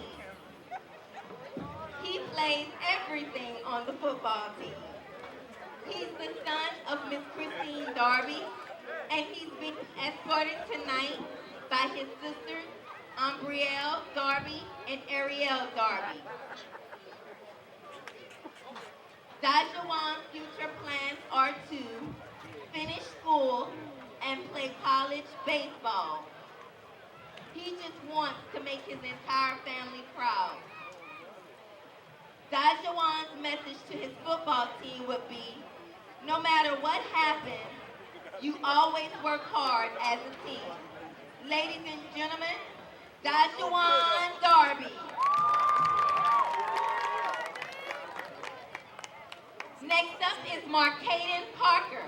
Kaden proudly wears jersey number 24, and he's been a member of Franklin High's football team for 2 years. He plays defensive end and fullback. He's the son of Miss Tanisha Parker and Mr. Mario Williams, and he's being escorted tonight by his mother. Kaden's future plans are to graduate high school with a welding certification and the 10 SLCC. Kaden's message to his football team would be to never give up on anything you do. You finish hard and play to the end. Ladies and gentlemen, he is Kaden Parker. Next up is Dayton Mays. Dayton Mays proudly wears number 52, and he's been a member of Franklin High's football team for 4 years. He currently plays the position of defensive tackle. He's the son of Ms. Adrian Mays and Mr. Darius James. He's being escorted tonight by his parents. Dayton's future plans are to attend college and play football.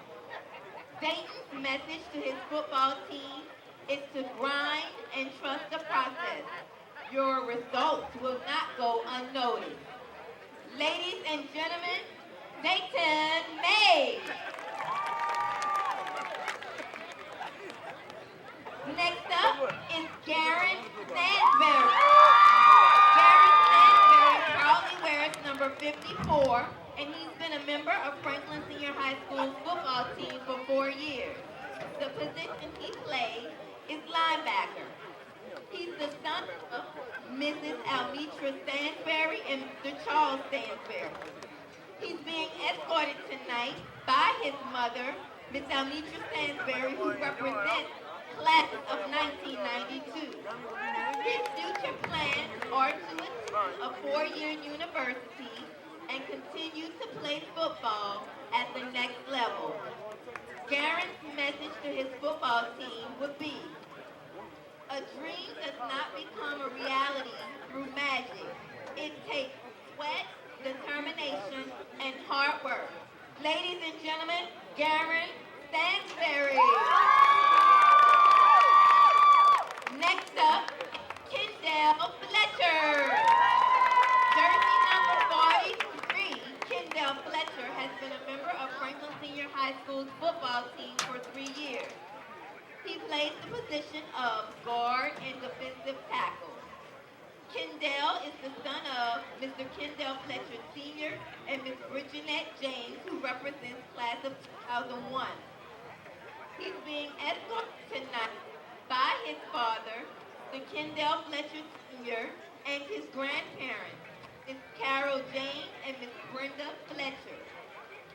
Kendall's future plans are to continue his career as a welder and later attend a university to pursue a bachelor's degree. Kendall's message to his football team is to always give it your best and never give up. Keep God first and everything will fall in place. Kendall Fletcher. Football manager, Avion Deep. Avion has been a manager for 3 years. She is the daughter of Miss Shanae Sobus, who proudly represents class of 2001. And she's being escorted tonight by her mother. Avion's future plans are to attend college at Southern University and major in dentistry. Avion's message would be, put the team first, put forth all the effort and strive for excellence and do not give up. Football manager, Avion Feast. Football manager, Makaya Fernandez. Makaya has been a manager for 1 year. She's the daughter of Miss Michelle Fernandez and Mr. Anthony Voda. She's being escorted tonight by her mother, Miss Michelle Fernandez, and Makaya's future plans are to major in business and play in the WNBA. Makaya's message is, it's not about how big you are, it's about how big you play. Football manager, Makaya Fernandez. Band member, Trent Frank. Trent played in the band 6 years, and the instrument he played, he's the son of Miss Keisha Martin and Lindsay Troughton. He's being escorted tonight by his parents, and his plans are to become an architect and one day own his own business. Trent Frank would like for all of his band members to know that anything is possible as long as you really want it. Ladies and gentlemen, Trent Frank. DeAndre Johnson Jr. DeAndre has been a member of the band for 5 years where he plays percussion. He's the son of Reverend DeAndre Johnson Sr. and Mrs. Tramika Johnson.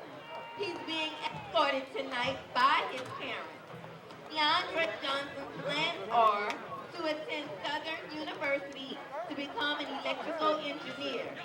Deanie's message is, hard work and dedication are the keys to greatness. DeAndre Johnson Jr. Lynn Baum. Lynn Baum has been a member of the band for 4 years, and the instrument she plays is the flute. She's the daughter of Miss Yolanda Randall, and she's being escorted tonight by her mother and her stepfather, Mr. Marcus Lede. Her future plans are to attend Nichols and major in clinical psychology and counseling. Lynn's message to the team is to start working hard at something with great effort and passion. Lynn Baum. Sierra Robinson. Sierra has been a member of the band for 5 years where she plays the mellophone and the French horn. She's the daughter of Mr. Keela Joseph, class of 99, and Mr. Christopher Robinson Sr., class of 1992. She's being escorted tonight by her brother, Christopher Robinson Jr., and her mother, Mr. Keela Joseph. Her plans are to attend LSU East to study nursing for 2 years. Sierra would like for all of her band members to know that it has been a pleasure serving with you all, and let's finish the season strong. Sierra Robinson. Tyson Sims. Tyson has been a member of the band for 4 years where he plays the trumpet. He's the son of Mr. Mara Middleton, and he's being escorted by his mother, Tamara, class of 2001, and his uncle Donnie Middleton, class of 1996. Tyson's future plans are to graduate high school and join the Army. Tyson's message to the band would be, remember, life is short. but always put God first. Tyson Sims. Barkim Thomas. Barkim has been a member of the band for 6 years where he plays the tuba.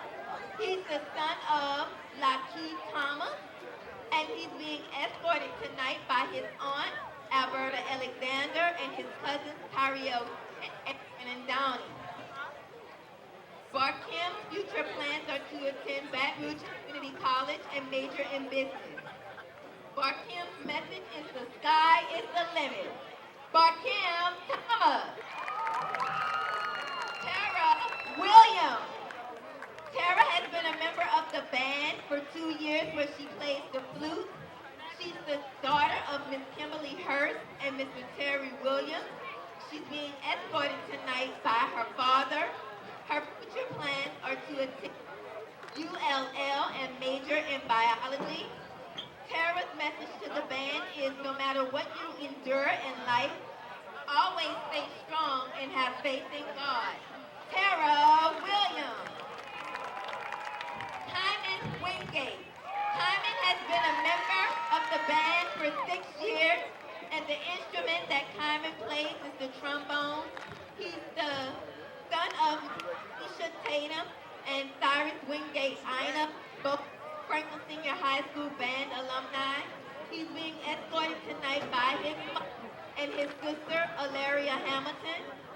Hyman's future plans are to attend LSU to major in biology with the pre-medicine concentration. Hyman will for all of his band members to listen to Mr. Howard. He's always right and work hard and know that dedication are the keys to greatness. Hyman Wingate. Your homecoming queen and senior dance member, Ms. Kyla Provost. Kyla has been a member of the dance team for 4 years where she holds the position of captain. She's the daughter of Desiree Johnson, who represents class of 2002, and Kim Provost Jr. She's being escorted tonight by her mother and her aunt, Kimberly Provost. Kyla's future plans are to double major in dentistry and theater and attend Xavier University. Kyla would like for all of her dance team members to know, believe in yourself and never let what other people say or do define you. Queen and senior dance member, Kyla Provost. And last but not least, senior dance member, Shamija Winthrop. Shamija has been a member of the dance team for 2 years. She's the daughter of Miss Bridget Spain, and she's being escorted tonight by her dance instructor, Miss Debbie Peters, and her sister, Mariela Jones. Shamija's future plans are to attend the United States Air Force. Shamija would like for everyone on her dance team to know that education is a passport to the future, for tomorrow belongs to the people who prepare for it today. Ladies and gentlemen, Shamija Winthrop. And this concludes our senior night presentation.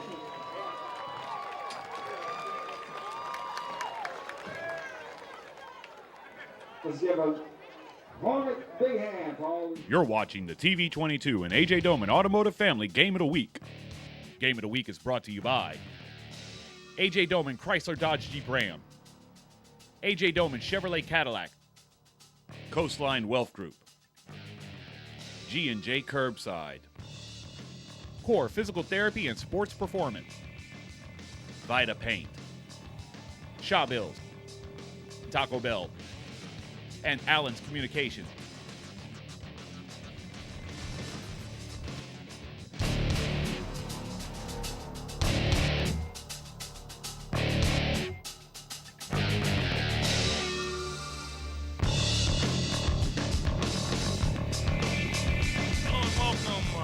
Second half of high school football action here on the A.J. Doman Automotive Family Game of the Week. Kruger's there alongside Aaron Audigo, and a big touchdown in the first half to get Franklin in position to get the football here in the second half and get right back in the ball game. Well, Buddha, they couldn't have been real happy with what they did in the first half, but the way they ended it kind of gives them something to go into the halftime and in the second half to work on and give them a little momentum. And here you get a look at the first half stats. First downs was 12-6, favor the Panthers. Rushing yards 150 to 47. 18 passing yards for Catholic High, 109 for Franklin. Total yards 178 Panthers, 156 Hornets. 1 turnover for the Hornets. No points off turnovers for them. 6 points for the Panthers. Penalties 3 for 30 for the Panthers. 5 for 44 for the Hornets. And as they tee it up to start the second half, the Hornets will receive the ball. So they scored a touchdown to end the first half, and they'll get the ball back to start the second half with the score 29-14. And so much for the halftime strategy. Senior night tonight, all the football players are lined up getting their acceptance, and as their final game here from Hornet Stadium. So we'll see much of the same. Perry and Zeno split it up at quarterback. They'll look for Gray down the field. Winston needs to get involved in the ball game. They'll try to get him the ball also.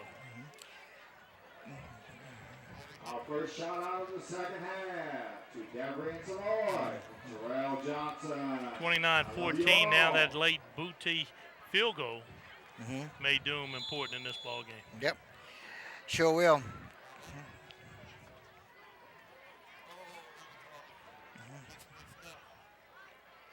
First down and 10 Hornets. Play clock inside 15. Hornets doesn't look like they got much pep in their step as they're late to get on the field.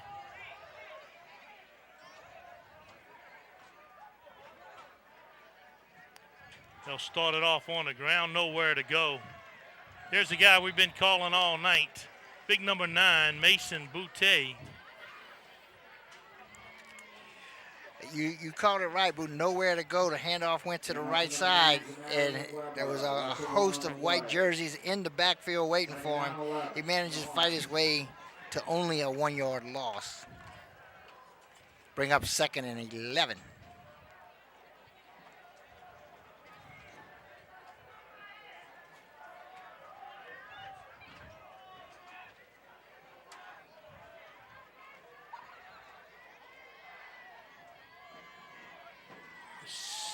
Second and 11, back to pass. They'll take a shot deep again. There's Gray again on the outside, makes the catch. He's at the 50, down to the 45-yard line, and they keep taking their shots to Gray. And now the last 2 times, he's made them pay. Well, he was wide open down the right sideline. He had to kind of wait for the ball a little bit, but he was so open he could do that. And you get another look at it here. Looking to throw it deep. He gets it down there deep. 37-yard gain, makes the catch. Fights forward, picks up a few extra yards, takes it to the Panther 44-yard line where the Hornets will play 1st and 10. Yeah, perfect underthrow right there by Perry. It's a quarterback keeper. He fakes the handoff, keeps the ball to the right side, finds a crease, gets about 11, maybe 12. Nice gain, enough for the first down. Not a bad start for the Hornets coming out of halftime. Down the count, 33-yard line, 1st and 10 Hornets. No football like any sports, a game of momentum. You have a few good things happen to you, and all of a sudden, that walk to the huddle turns into a jog to the huddle and then a sprint to the line of scrimmage. And Franklin's on the move, 1st down and 10.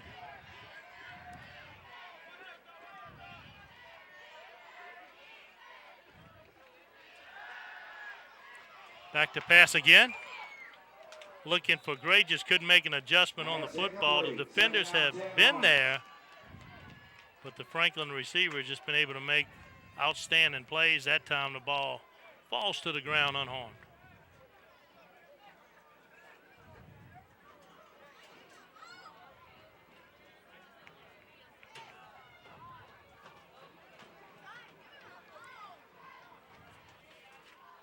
You got to be in some kind of shape, running deep routes every down, and then back to the huddle and back on another deep route. Well, one guy in particular needs to be, that's Jamichael Gray. He's been running those deep routes and fly patterns. And he doesn't seem to be slowing down one bit, not so far here early. And to show that, 3 catches for 127 yards and 2 touchdowns. This time it really didn't matter if he'd have handed it off or keep it himself. The Panther defense. Panther defense, you get a look at them here, you can notice there's a whole bunch of white jerseys in the backfield. Loses 5 yards on the play. It'll bring up 3rd down, 3rd and 15. A big play here for the Hornets. They'd like to start off this drive, the second half, with a score. They keep the momentum working their way and cut that lead to a 1-score game. But a big play right here, 3rd down. Need to get at least half of it, but you don't need it all 15 yards. You're in that 4-down territory. You're on your own 38. I mean, not your own, but the Panther 38. They'll roll Perry out. He'll throw against his momentum to the outside. Up, caught. Did he get his feet in bounds? Yes, they're marking him down inbounds. It's a good catch. At the 10-yard line, and another well-defended play where the Franklin receiver just made a better play. Get another look at this. He rolls to his left, throws down deep, makes the catch between 2 defenders. It's hard for us to tell if he was in bounds or not, but he was. Yeah, an outstanding play by Perry, throwing against his momentum. That's a very difficult pass, and with that completion, that puts him in the core physical therapy and sports performance red zone. You know, Panthers spent a lot of time in this core physical therapy red zone. Now it's the Hornets' chance. They'll have him inside the 10, so it'll be 1st and goal.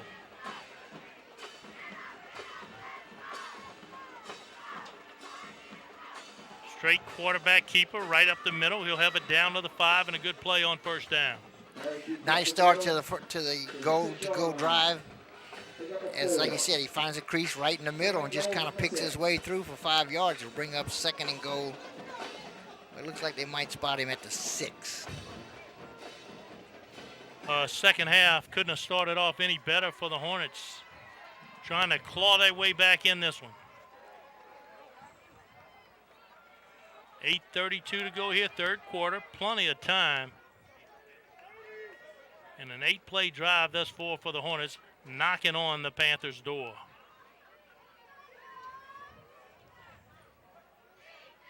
This time they'll roll Perry near side, throws into the end zone. Gray jumps up, makes the catch, touchdown. And that's his 3rd touchdown catch of the night, and an excellent start to the second half for the Hornets as they drive the length of the field and put up 6. Yeah, it doesn't really matter if the defense is there or not. Perry has faith in Gray and just throws it up. Gray jumps up, makes an outstanding catch. And we're 2-point conversion away from a 1-possession game. And the Hornets do line up to go for 2, as they've done all night.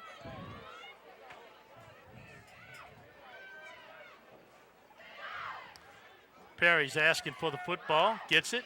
Quick throw to the outside, just a jump ball in the corner. This time a little too much mustard on it. The 2-point conversion, no good, but nevertheless, Franklin gets 6 on the board, and a second half starts off well, 29-20.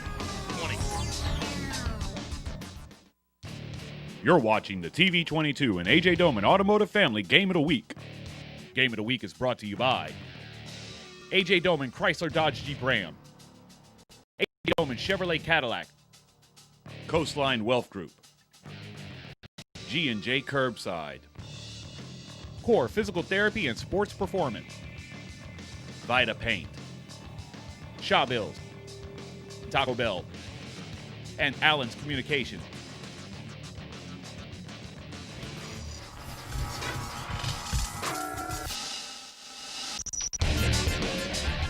Well, we talked about halftime making adjustments, but because of senior night, all the players stayed on the field throughout halftime. They really didn't have any adjustments, but didn't need it. Worked out well for them to start off this second half. Well, we couldn't have designed it any better. They scoring touchdown to end the first half, and a scoring touchdown to start the second half. So down by 9. Keep the ball away from Reno.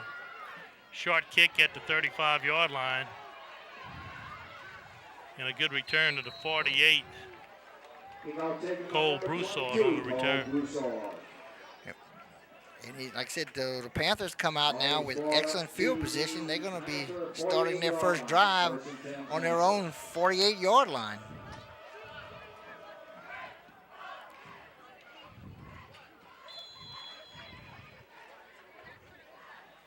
A lot of runs have been on the right side of this Franklin defense, away from Stansberry. And Panthers have made them pay with a power run game. Important drive here for the Panthers, and an even more important drive for this Franklin defense. Again to the right side, Reno has it, crossed the 50, 45, running through tacklers. He'll have the first down and more. And he has been one impressive runner for the Panthers here tonight. He sure has, Boo. He shows power, he runs with power, and he also runs with speed. And he picks the right spots to do the running, and he's carried the ball 13 times tonight. He got 13 on that game, Overall for the night, 12 carries, 95 yards, and we're very early in the third quarter. Leepree back in, he'll hand it back off to Reno. Reno, little shimmy at the 30, across the 25, 20 and into the core. Physical therapy and sports performance, red zone once again, and boy, they make quick work of it. Well, they've been running the ball all night long, mostly on the right side. That was more to the left side, coming towards Stansberry. They've been staying away from him all night. He gets outside, finds some room, hits it hard, takes it inside the 20. 22-yard gain. A rare carry to the left side of the Franklin defense. Panthers trying to wake up. They've gotten woken up by this Franklin quick score. And they're trying to extend the lead. Leepree back under center, I formation. Back to the fullback, that's Boutte. Boutte up the middle, down to the outside, inside the 5, and it's just power football by Catholic High. Well, Catholic High seems to have ruffled their feathers a little bit with them 2 scores by the Hornets, because they're coming out to show something here, and they just flat running the ball straight up the field, finding some big holes and taking advantage of them. They're inside the 4-yard line. First and goal. They'll keep Leepree in. They'll go straight I formation. Handoff right up the middle. 32. He's in for the score. And Catholic High answers right back, handing it to Marco Austin. A 4-play, 52-yard drive for the Panthers. They're back under control. Impressive drive by the Panthers as they get their first possession and take it methodically down the field in just a little over a minute, less than 2 minutes, and put up a touchdown and an opportunity to take a 9-point lead out to 16. Nick Boutte in for it. They'll put it on the tee. He'll put a foot into it. And right down the middle, 6:48 on the clock. And Catholic High Panthers strike right back. It's 36-20.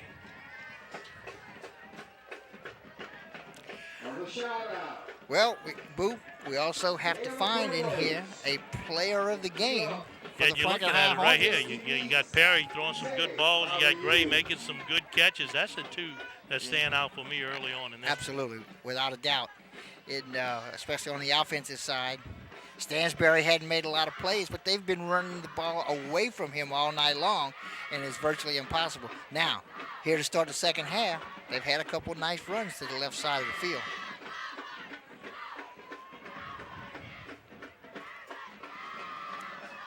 Yeah, Franklin just needs to force a shootout. You score, I score, we score. Yeah, especially with a 2-touchdown lead, so you're happy to trade touchdowns when you're up 2 touchdowns.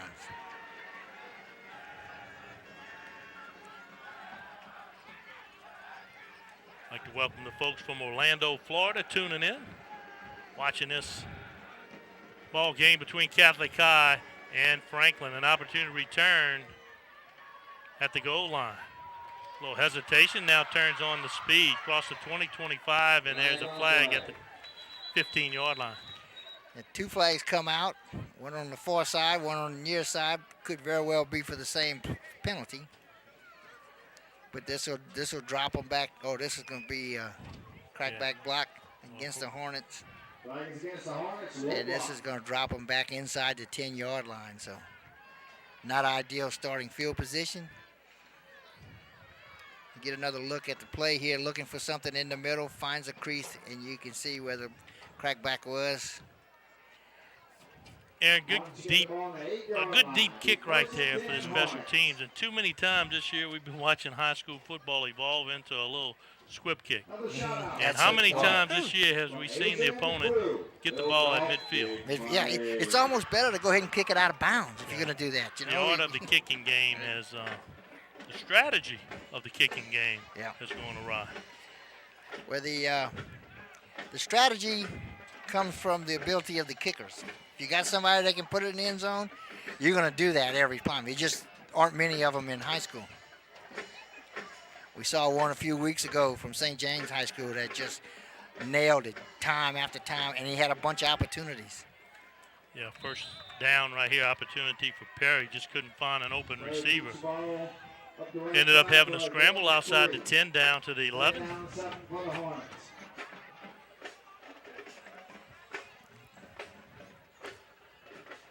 Yeah, I'm not sure that would be called down to 11. That more be up to the 11. Right. When you're heading uphill. Well, when you got a long way to go to get to the end zone.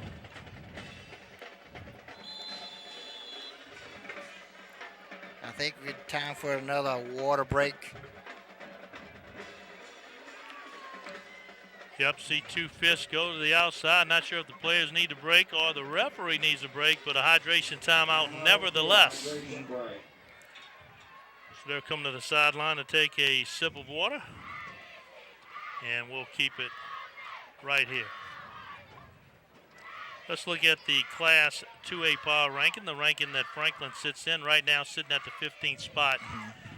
Everything ended right here. They would have a Rose Pond game right here from Franklin. With the loss, you would expect Franklin to dip down a little bit, and that would force a first-round road trip for a very dangerous Franklin Hornet ball club. Well, as you mentioned, the top 16 getting home, they're at the 15 spot right now, so a loss can hurt them very much and probably put them on the road. Yeah, and on the other side of the field with Catholic High New Iberia, it's the top 8 for a home game, and they're sitting right in that spot.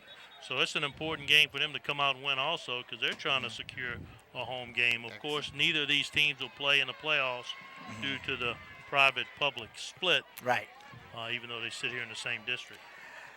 Yeah. Second down and 7. Government making rules. They always seem a little different.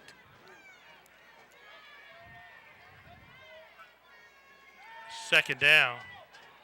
They'll take a shot deep to the outside. Oh, and almost. Just out of reach. Again, good defensive coverage, step for step. And they look for Gray once again on the outside. And Gray gets behind the man, and like I said, it takes a perfect pass to hit him on a dead run, and he wasn't far away from a perfect pass, just a little bit too long. Incomplete, bringing up 3rd down and 7.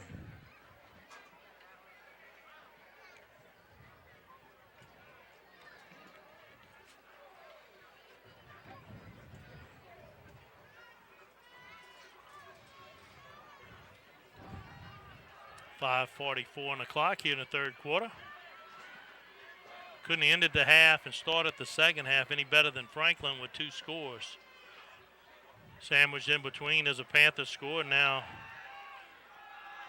Hornets are trying to strike back. Big hit right there, as Perry will feel that in the next week. Absolutely. And it's 4th down, so got to send the punting team out in this position. Here you get another look at it, and he gets whacked hard. But pops right back up. 4th down. Yeah, Panthers first punt, high snap, tried to run for it, ended up getting stopped short. Second time they go with the quick kick, a little unconventional, and they line up short right here and try to punt it away quickly once again. Good snap. Blocked. I think, that was deflected. deflected. Good roll. Could have been worse than that. But the Panthers will come away with good field position. Again, you're only 6 yards back of the center, And Panthers pin their ears back and wait to get a piece of it. If you take a step and a half and kick a low kick, it's going to be hard to get it across that line of scrimmage, and that's kind of what we had here. It got partially blocked.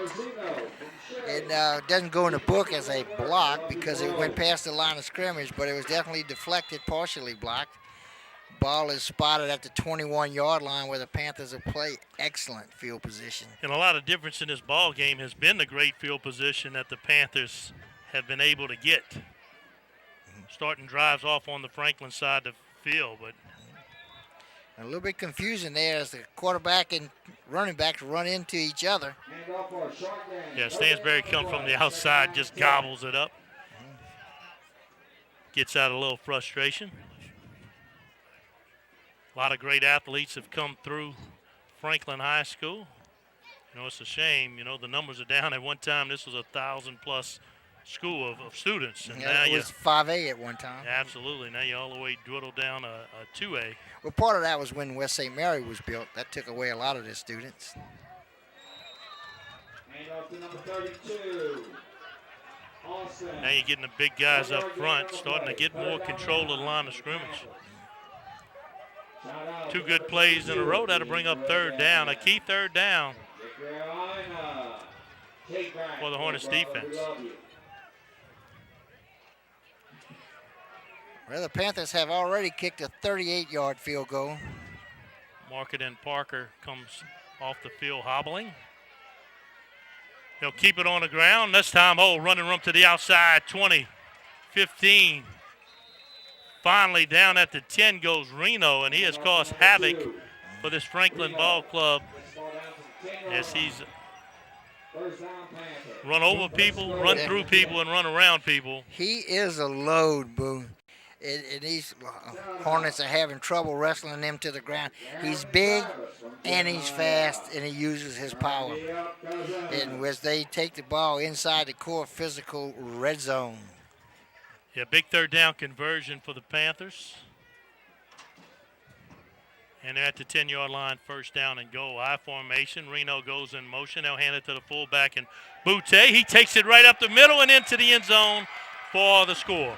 Big Mason Boutte right in the middle. Hardly got a hand put on him. Picked his way through the middle of the lineup and worked his way in for the touchdown. And they get back another touchdown. Yeah, when the Panthers' backs are against the wall, they go to this power running game, combination of Boutte and Reno, and they walk it right down the field, taking advantage of a short field. And Nick Boutte in for the PAT, and he puts it right down the middle. 2:57 to go here in the third, and all of a sudden, it's 43-20 Panthers.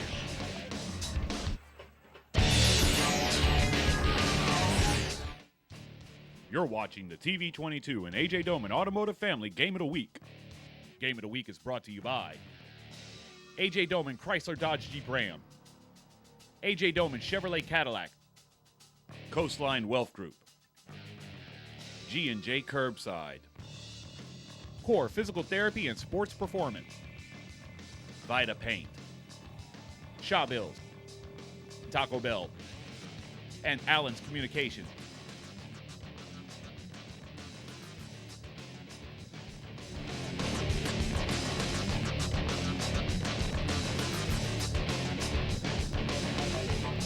Catholic High New Iberia does what good teams do. You know, Franklin kind of gets back in the game a little bit.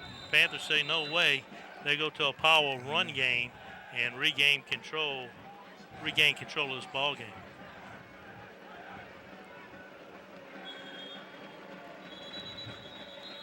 Whistles blow. Not sure the ball was signaled for play, so they'll re-kick.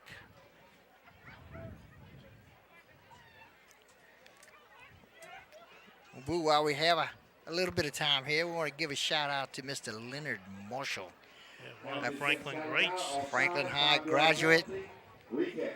Played football professionally at the New York Giants, a Super Bowl champion with New York Giants. He's watching us on YouTube in New Jersey. Yeah, absolutely. Loves his Franklin Hornets. This is a good ball club right here. Just 27 players. The numbers are not there to compete at a big level. But boy, some of the greatest athletes around this parish have come right off this field here in Franklin. Even during the lean years when they didn't have great teams, they had some great football players that went on to play Division I ball. And Leonard Marshall was absolutely one of them, one of the best. Perry takes that at his own 5-yard line. Little stutter step hesitation, and good job by the special teams of the Panthers. Bring them down at the 25-yard line.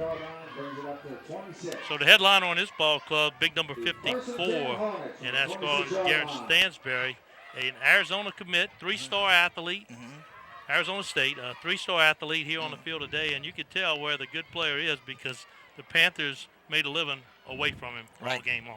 Absolutely, and he's had offers from other people, including LSU, I've been told. And more importantly, Boo, I'm talking to some of the people up here in the press box. They tell me he's such a fine young man, well-mannered, very polite. Everybody likes him, and he works extremely hard at his craft. So we wish him the best of luck wherever he ends up next year. His older brother played for Texas A&M, so he's got the right genes, we'd say. Good athletes. Hand off to number 2. I took that after my mama. Couldn't run too fast, couldn't jump too high, but I did the best I could. Did good with what you got. I know the feeling well. I wasn't real big, but I was slow. Second down for Franklin, 2:18 and counting here in the third quarter. A lot of games across St. Mary Parish canceled today. Morgan City Vanderbilt, a late cancellation. Central Catholic, Vermilion Catholic, they're out. Centerville's playing Highland Baptist tonight. Last time I checked, 20-20 was the score, so that's a good battle right there. Highland Baptist has a pretty good football team, but so does Centerville. Yep. Second down, swing pass to the outside. Just a lot of white jerseys and red helmets are there at the point of attack. Going back to that subject, Bill, COVID is playing havoc with our season. I'm hoping, I know they're going to have effects on some of the football games, but I'm hoping they don't have a dramatic effect on the playoffs going forward. Yeah, and the rules are simple. Same thing as girls volleyball. If you have a team with a COVID issue, it's just a forfeit. Your opponent moves on. There's no redo. There's no retake. Play later. Yeah, we had a local volleyball team in Assumption. They were the 6th seed going into the playoffs and never played one game.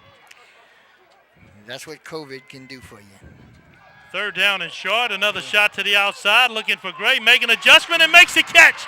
Makes the catch at the 40. He's off and running. Inside the 15, 10. He'll make it to the corner. Touchdown.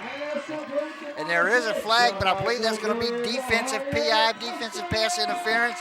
And Gray still managed to keep his focus, keep his eyes on the ball, make the catch at around the 43-yard line, and just took off to the far corner and beat the defense to the end zone for a 68-yard touchdown play.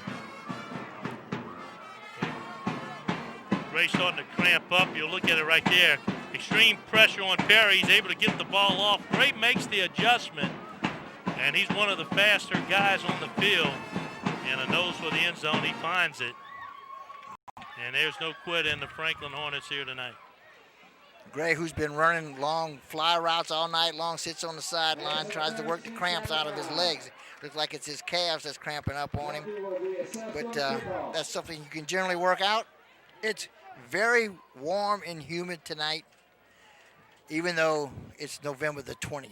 Yeah, and Gray you don't have to have a perfect pass to Gray. Just get it close. Let him make the adjustment. He's made the adjustment, and he's made some big catches here tonight for his ball club. 2-point conversion attempt by the Hornets. That won't go anywhere. The 2-point conversion is no good. 44 seconds here in the third quarter. Franklin inches closer, 43-26.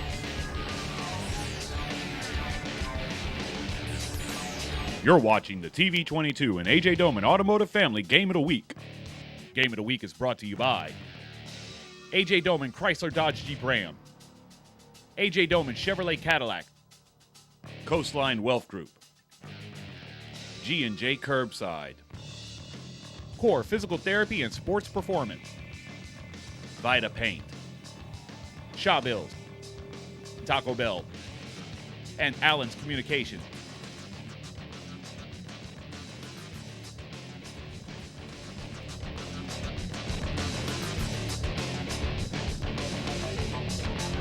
And welcome back to Franklin. What an exciting ball game here to end off the regular season between the Hornets and the Panthers. The Panthers come in perennial powers, dressing out 90 guys, but they're getting all they can handle from the 27 guys on the Franklin side that says, hey, you want to come to Franklin and play, we're going to give you a ball game. And the two biggest players on that side for the Hornets have been Perry throwing the ball and Gray catching the ball. He's only got 5 catches, but he's got 4 touchdowns. Yeah, nothing in the running game to speak of. The Panthers just dominated the line of scrimmage, so we knew they had to find single coverage and throw it to Gray. And what happens in the second half, they double cover Gray, and he makes the catch anyway. He still makes the catch, yep. Squib kick picked up at the 13-yard line and slung down at the 20. Josh Cooper on the return. Nice open field tackle. Yeah, we wouldn't call that a form tackle, but Nope. we'd say it was effective. It was very effective, especially on a kickoff.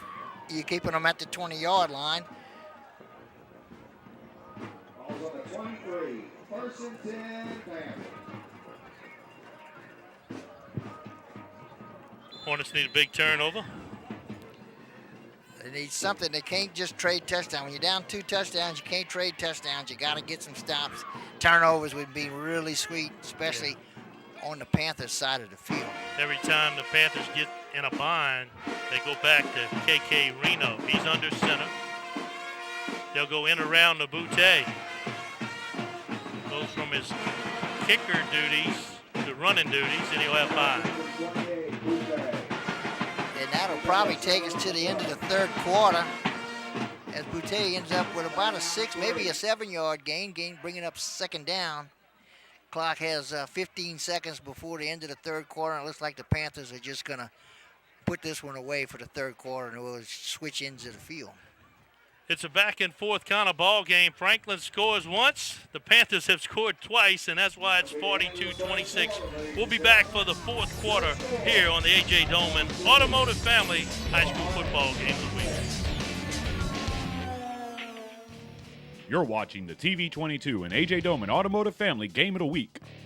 Game of the Week is brought to you by A.J. Doman Chrysler Dodge Jeep Ram, A.J. Doman Chevrolet Cadillac, Coastline Wealth Group, G&J Curbside, Core Physical Therapy and Sports Performance, Vita Paint, Shaw Bills, Taco Bell, and Allen's Communications.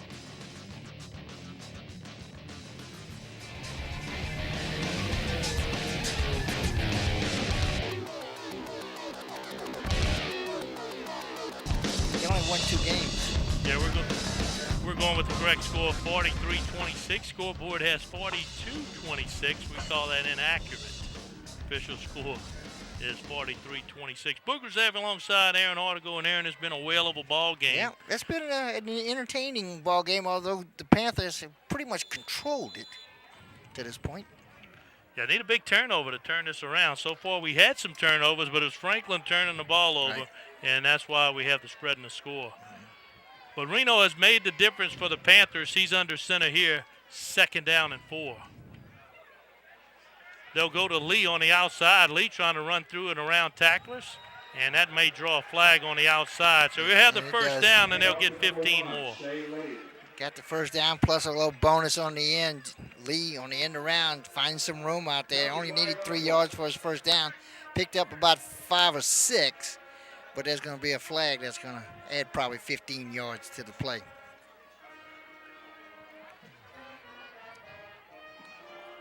Now this is against the Hornets. Personal foul.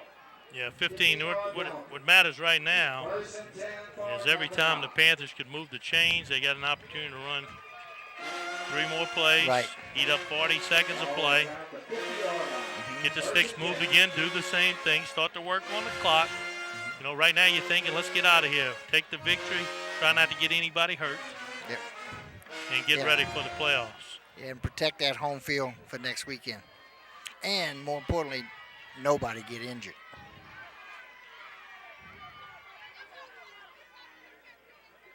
First down and 10. They'll run motion near side once again. Hand it off to the big fullback right up the middle. That's Austin. But a nice job by the Hornets. That's Stansberry. We'll bring him down after a short gain of 2.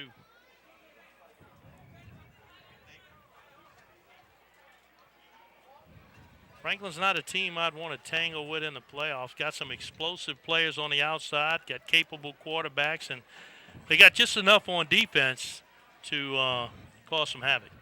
Well, they have speed, Boo. When you have speed, they're one play away from a touchdown all night long. Because one person falls down or breaks out in the open, gets somebody slip, fall, boom, they're gone. They're hard to catch out in the open field because they have such speed at their skill positions.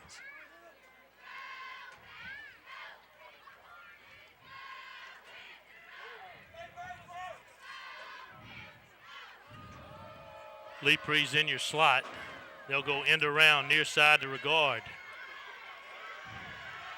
Regard disregarding the Franklin defense and has it down to the 31-yard line. Well, as they've done all night long, the Panthers have just continued to run the ball. Both sides, you get another look at it here. Tries to turn the corner outside, finds some room inside, cuts it back, and just powers his way to the 31-yard line, where it'll be 1st and 10. And the clock is running as we go less than 10 minutes left in the game.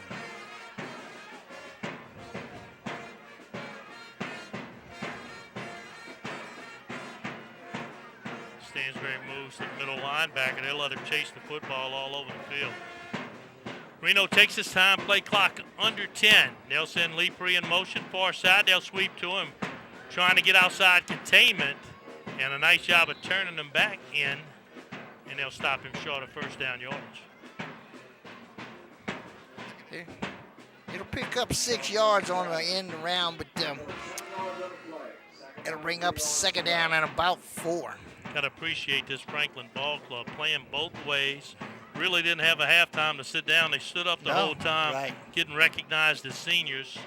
And now they're back here through 4 quarters of tough football. Panthers come in. They're no slouch. They're a quality football team. And got guys going one way.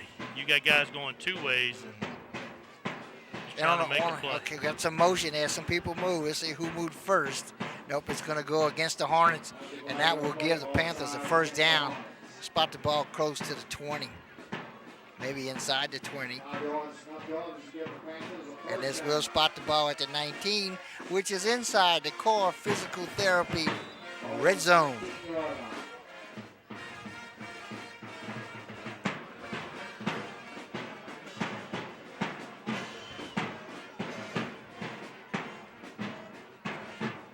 Still got 30 seconds on the play clock, so don't look for them to snap it anytime soon. Well, the clock is definitely an ally of the Panthers, so they want to take as much of that time off as they possibly can, and they're doing a good job as they take the play clock down to 15, under 15, with 8:15 to play in the game. 1st down and 10, end around again. Good gain of 6 on 1st down, and now the Panthers are playing in front of the sticks, so you come to 2nd down and short. And off to number 6, Regard. So you got 5 yards on play, 2nd down. not better play calling position for this Panther offensive coaching staff. But they've only thrown very few passes the whole night. They primarily have run the ball, and they've run the ball effectively. Their offensive line has done a good job opening some holes. And although they spent most of the night running away from Stansberry, they've been very effective running the ball all night long.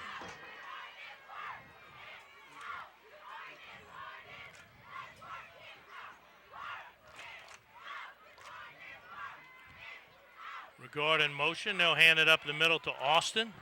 Can't hit Austin up high. He'll just bounce right off of you. Stays on his feet inside the 5 down to the 4. And that's some big boy football going on the outside.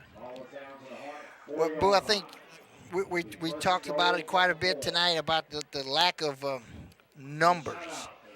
And here in the fourth quarter on a warm night, you're really starting to see those lack of numbers come over because Panthers are just totally dominating their offensive line against the Hornets' defensive line. And they're just wearing them down, and it's really starting to show now. Yeah, that was Cole Broussard on the carry, not Austin. Body type, very similar. He remains in the game, stands behind Reno. Let's see if they go right back to him. They do. Ducks the first tackler, then runs into a host of Hornets. And brought down for no gain. Good job by the Hornets defensive line as they just plugged up the middle. Let's take another look at it. You see his handoff straight up the middle. Good defensive play there. A lot of burgundy jerseys making the defensive play. Second down, second and goal. Clock continues to run as we go under 6 minutes to play. And I think we'll have another hydration break. They'll take a drink of water, and so will we. 5:50 to go here in the fourth quarter. We'll be right back with more high school football. You're watching the TV22 and AJ Doman Automotive Family Game of the Week. Game of the Week is brought to you by AJ Doman Chrysler Dodge Jeep Ram, AJ Doman Chevrolet Cadillac, Coastline Wealth Group, G&J Curbside, Core Physical Therapy and Sports Performance, Vita Paint, Shaw Bills, Taco Bell, and Allen's Communications.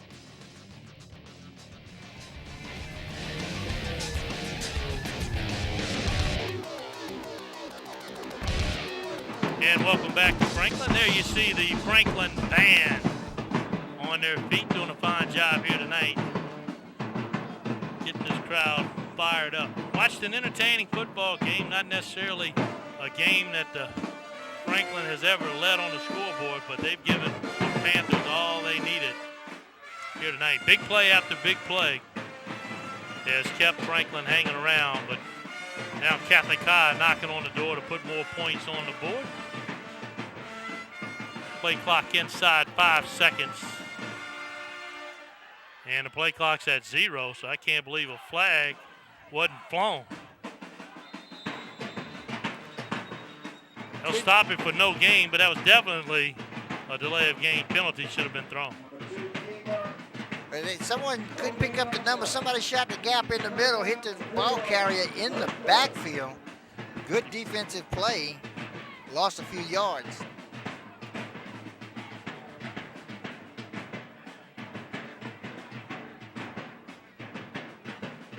Lost a yard to bring up third down and goal from the 4.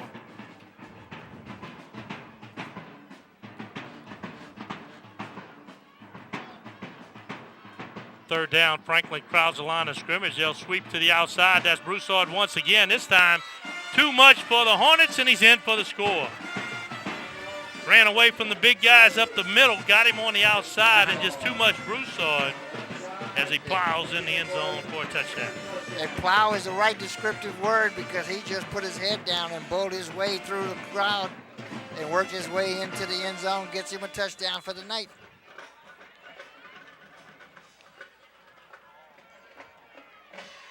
Again, Boo keeping it on the ground, eating up the clock for 11 plays and 77 yards. And it's another touchdown for the Catholic High Panthers. PAT off to the left. And no good. 4:39 on the clock, and the Panthers have taken control of this one. They've taken the Hornets' best shot and still on top 49-26. The core Physical Therapy and Sports Performance High School Football Player of the Week has got to be Gray. Gray's final stats, over 200 yards receiving, a couple touchdowns. He's made the adjustment in the plays to keep the Hornets hanging around. Jermichael Gray, not only has he made plenty big play touchdowns, he's been running the fly route all night long. He's been going deep, going deep, going deep. and it's quite warm and humid night. So just all the running he's done tonight almost earns him the award. Got some touchdowns in the first half on single coverage. Second half, they doubled him up. Still didn't matter. Didn't matter. You know, Perry got the ball close to him, and Gray made the adjustment in the catch. And once he got the football, he's arguably the fastest guy on the field, and it's shown here tonight. Oh, yeah, he's got wheels.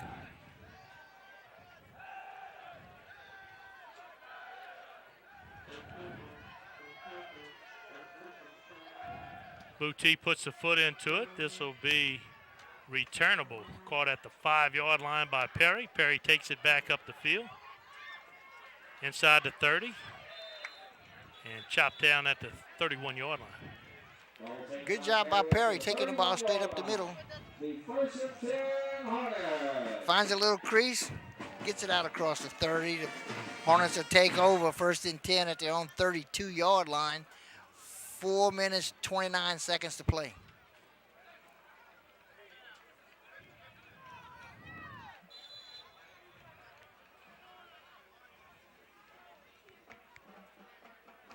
Here come the Hornets once again.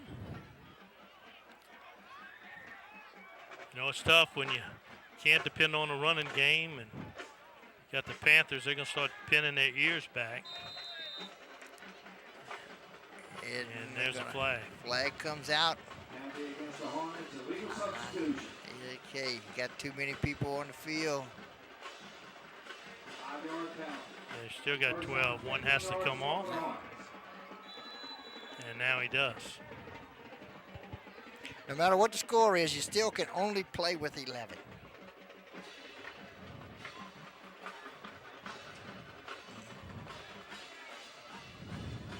First down and 15. Another shot deep. Contact. They'll call it incidental. Yeah, it looked like the receiver wanted to cut inside where the defender was. They ran into each other. I think that's a good no call, Boo. Yeah, he ran inside. The ball was thrown outside.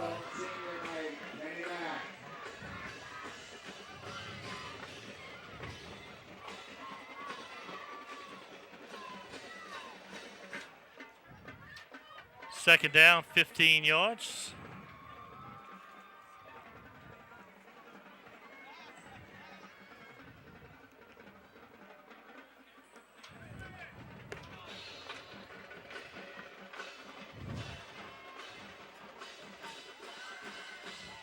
Zeno back to pass, scrambling, looking for room, and he won't find it. Down he goes, a big loss on the play, and he'll bring up third down. They dropped back looking for somebody to throw to, couldn't find anybody open. Got a little bit of pressure pushed out of the pocket, but then slips and goes down, and it's going to be a big sack. Big loss back inside the 20-yard line.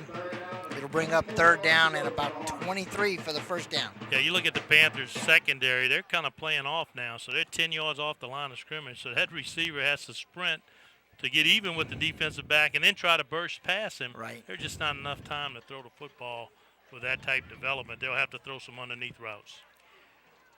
Well, Catholic High sitting here with a 22-point lead, less than 4 minutes to play in the game, about 3.5 as the clock is running. They're just thinking, don't give up the big play, don't give up the easy score. Yeah, this is no bump coverage at all. This will make a difference right here as Perry takes it across the 35-yard line near the 40. Well, he needed 23, and he got 20 of the 23. Nice run, straight up the middle, just picking his way through. Well, he got enough to go for it is what he did. Yeah, it's 4th and 4 about, or 3, 4th and about 3. They're going to leave the offense out on the field. They're going to go for it. Why not? You got less than 3 minutes to play in the game. It's 2:45 to play. 4th down and 3.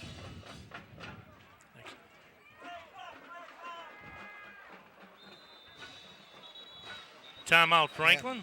Yeah. Well, they had to call timeout because the play clock was down to 2 seconds and they weren't ready to snap the ball. So they definitely do not want to give up a penalty at this point in time. So no need to save them timeouts. Let's use it.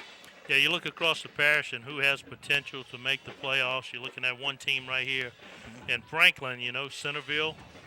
Opportunity, Franklin, Hanson an opportunity. Nothing much on the other side of the parish. No. Central Catholic just an off year. Morgan City trying to rebuild. Not much in Berwick. Here Patterson maybe a chance. Here's the 1A bracket. Centerville win here tonight will get them home field advantage. Yeah, because it's probably they put them in a top half, so we could possibly have a home playoff game next week. So if you can, folks.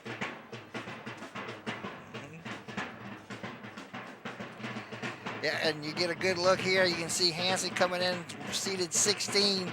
They'd be on the road to play Calvary Baptist next week if they hold that 16 spot, but they can.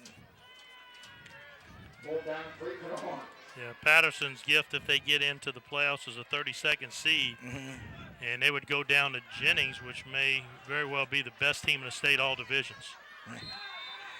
They're certainly in the hunt for it, but a nice play by the Hornets as they pick up the first down, goes out of bounds to stop the clock. Also takes the ball into Panther territory to the Panther 45-yard line. The clock is stopped. 2 minutes, 27 seconds to play in the game. And it looks like Patterson has called timeout. Franklin. No, they just coming to the sideline trying to make a play call. Nope, no timeout. Game clock inside, the play clock's inside 15.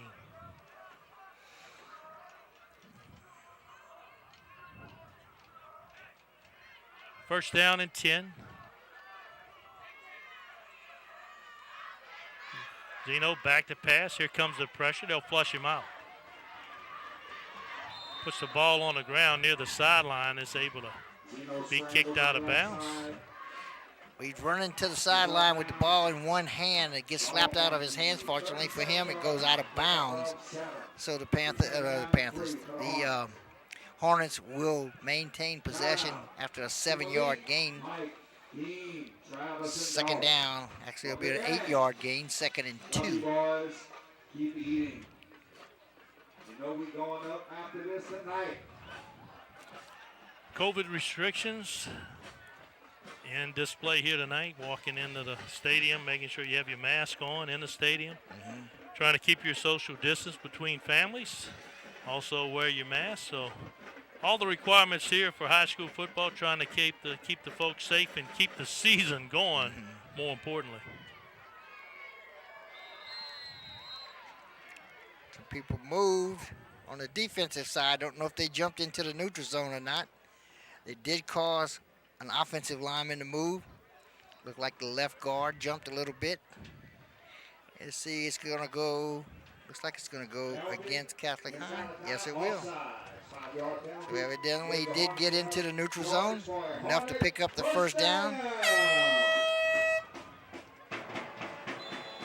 Spot the ball at the 33-yard line, 1st and 10.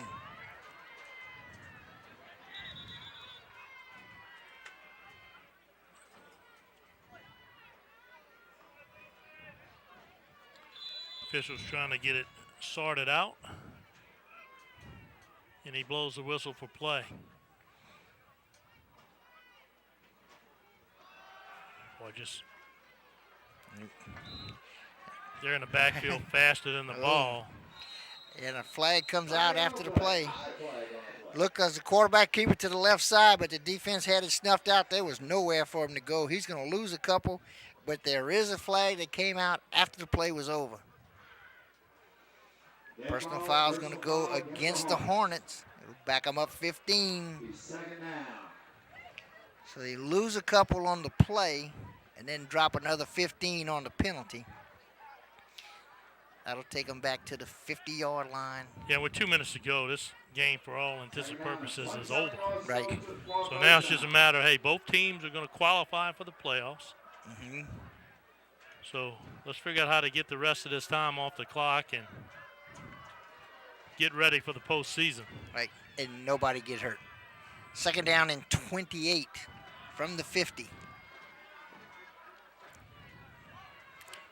Got less than 2 minutes to play in the ball game. Perry takes the snap, throws it deep to the outside, up, and incomplete. Pass incomplete. Had a receiver out there. 27 yards to go for the Hornets. I don't know about you, Boo. I couldn't read the number. I think it was Gray again, but it was Gray. Yeah, same thing. And, Great coverage, just doesn't matter. Right. You get it up in the air, Gray figures out a way to go get it, and that time almost another outstanding catch. Clock is stopped with 1:43 to play. 3rd down and 28.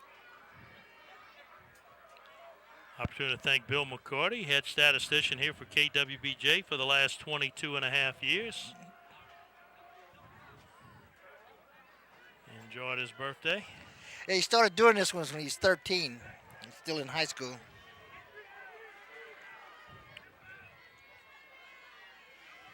Third down, long way. Pressure from the outside, thrown across the middle. Has a receiver at the 35-yard line. All of a sudden, he's inside the 25 and close to first down yardage. He'll be 2 yards shy. And that was a good Jakari Winston. pitch and catch. Ashton Page on the reception. Nice job out Perry. Had a man open coming across the middle, threw a perfect pass and a nice gain. That was a 3rd and 32. They picked up 30 yards on that play. It'll bring up 4th and 2. Clock is running as we hit the 1:05 mark. 4th down.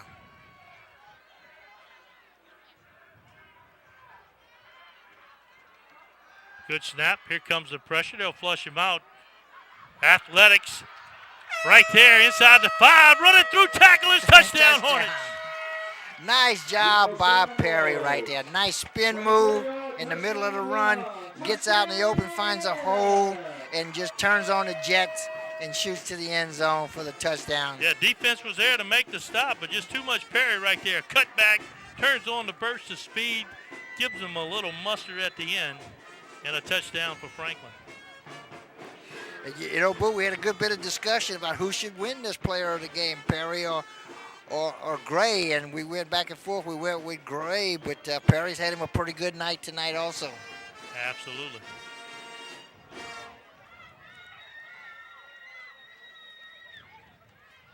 Hornets will try to cap it off with 2, thrown to the outside and short and incomplete. 2-point conversion's no good, but give Franklin credit. There's no quit in this ball club. They strike for 6. It's 48-32. Yeah, Boo, you know, only 8, you know.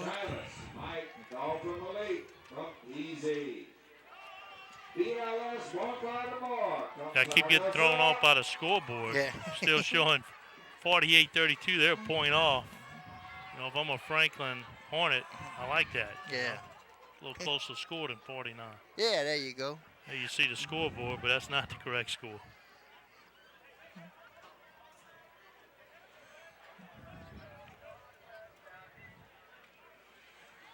Just bragged about the scoreboard having all the lights working. You look at that 8, makes it look like a 9. So just like that, they match all the rest of the scoreboards in the parish, even though it's brand new, with a light out. Well, there's a lot of lights out there, man. It's hard to keep them all lit. Especially the last game of the regular season. Remember 2 years ago calling at Morgan City High School, every number looked like 1. Didn't matter what number it was. They would change it, but they only had the one line of lights working. One line, that's hard to tell. Yeah. Just something to make the job a little more challenging. So a game that's pretty much been controlled by the Panthers. Give credit to Franklin. This is a good team they're playing. Right. And they've been able to put some points on the board their way. Couldn't run it much, but between Perry and Gray, and got enough from this offensive line to give him some time, they've been able to put some points on the board. Yeah, they put 32 points on the board. Little pooch kick. Just catch it, maintain possession. Yeah, now we're just going to run the clock. Josh Cooper makes the over-the-shoulder grab. And now we'll see Catholic High do everybody's favorite play, the victory formation.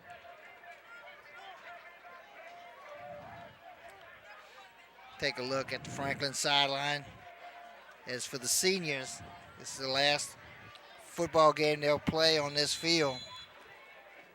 Always a sad moment, no matter what the score is, whether you win your last game or you lose your last game. It's still the last game, and there will be few dry eyes.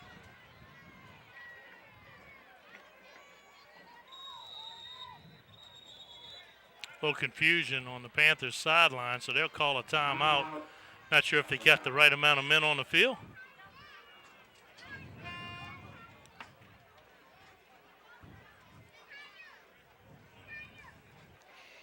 Yeah. KWBJ Sports, volleyball this year, football this year, trying to figure out a way possibly do some girls and boys high school basketball. Yeah, let's hope we have basketball season, and let's hope we can broadcast some of those games for you. Good crowd turnout tonight. They're starting to file toward the exits. Right. Good contingency of fans from Catholic High New Iberia have come. And they've all stayed and waited, you know. Those of you watching us on the KWBJ Live YouTube channel, we're glad you enjoyed it. Those of you on Cox, glad you enjoyed it. And Allen's TV cable, we're glad you enjoyed it. It's live high school football here in St. Mary Parish. Each and every week we try to highlight each different team in the parish. We've seen them pretty much all this year. Our first look at the Franklin Hornets, and it was no surprise. They was as good as advertised. Absolutely. We had a good, entertaining football game tonight. A lot of points scored, both teams. So with the COVID-19 restrictions, both teams will go to midfield. They'll wave goodbye to each other, and with that, we'll take a break and be back with the Allen's Communication post-game show and to wrap this thing up right after this.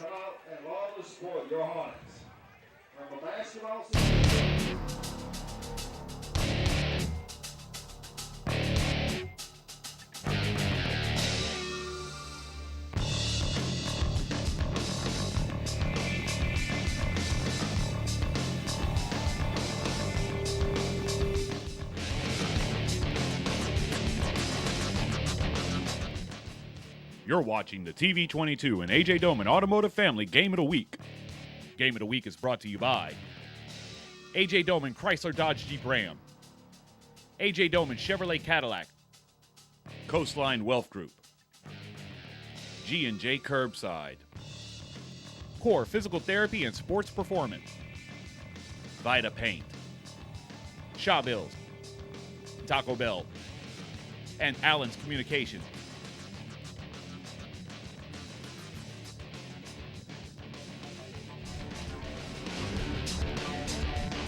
And welcome back to the Allen's Communication post-game show. Boogers Zephyr alongside Aaron Autigo, and a pretty impressive and exciting ball game. A lot of big plays both ways. It was entertaining for the folks watching here tonight. Yeah, the score might seem a little bit lopsided, Boo, but it was an entertaining football game because there's a lot of big plays. For the Franklin High Hornets, they had long plays. You know, your player of the game, Jamichael Gray, comes out tonight. And yeah, we start off with the post-game stats. I'll go to stats first. Okay, first downs, 19-14 favor Panthers. Rushing yards, not surprisingly, 294 for the Panthers and 122 for the Hornets. 18 passing yards for the Panthers, but 281 for the Hornets. Total yards, 403 to 312, so the Hornets actually outgained the Panthers. Turnovers, 1 for Franklin High, no points off turnovers for them. 6 points for the Catholic High. 6 penalties for Catholic High, 55 yards. 10 penalties, 92 yards against the Hornets. And now we'll get to the core physical therapy player of the game, and that's Jamichael Gray, number 6. 5 catches, 201 yards, 4 touchdowns, and that's just in one ball game. Just in one ball game. Only caught the ball 5 times. That's an average of more than 40 yards per catch. Yeah, that'll do it here for high school football for this season. A COVID season, one that will be in the record books as a season to remember. Stay tuned to KWBJ Sports. If we do basketball, we'll try to get the girls and the boys in. We're just trying to work that out. But we ended the game tonight with an exciting game, 49-32. Panthers over the Hornets. Remember, our retro game of the weeks are coming up. We're going to start off with a 1985 thriller to get that underway. A lot of people enjoy it, so we're going to bring that to you. Wednesday night at 7 o'clock. So for Booger Zavy alongside Aaron Artigo, Bill McCarty, all the girls that work the cameras and the girls in the truck, we'll see you next time. Thank you for watching TV 22 and the A.J. Doman Automotive Family Game of the Week. Game of the Week was brought to you by A.J. Doman Chrysler Dodge Jeep Ram. Discover the difference at the foot of the bridge in Berwyn. A.J. Doman Chevrolet Cadillac, the dealership that works for you. Stop by for a test drive. Highway 182 in Berwick. Coastline Wealth Group, more than financial planning, a partner who takes pride in helping you succeed. CoastlineWealthGroup.com. Life well planned. GJCurbside.com, your complete online grocery store, including local and regional products. Check our website for delivery options. From our curb to yours, G&J Curbside. Core Physical Therapy and Sports Performance, here to restore the quality of life you deserve. Vita Paint and Supply is your PPG Paints dealer. New name on the can, same great quality of Pittsburgh paints. Vita Paint and Supply, Highway 182 and Ditch Avenue in Morgan City. Shaw Bills, proud supporters of local high schools in St. Mary Parish and the surrounding area. We keep you rolling. Taco Bell, visit your local Bayou Vista or Morgan City locations. Taco Bell invites you to live Moss. And Allen's Communications, locally owned cable, internet, and phone service. 384-8335.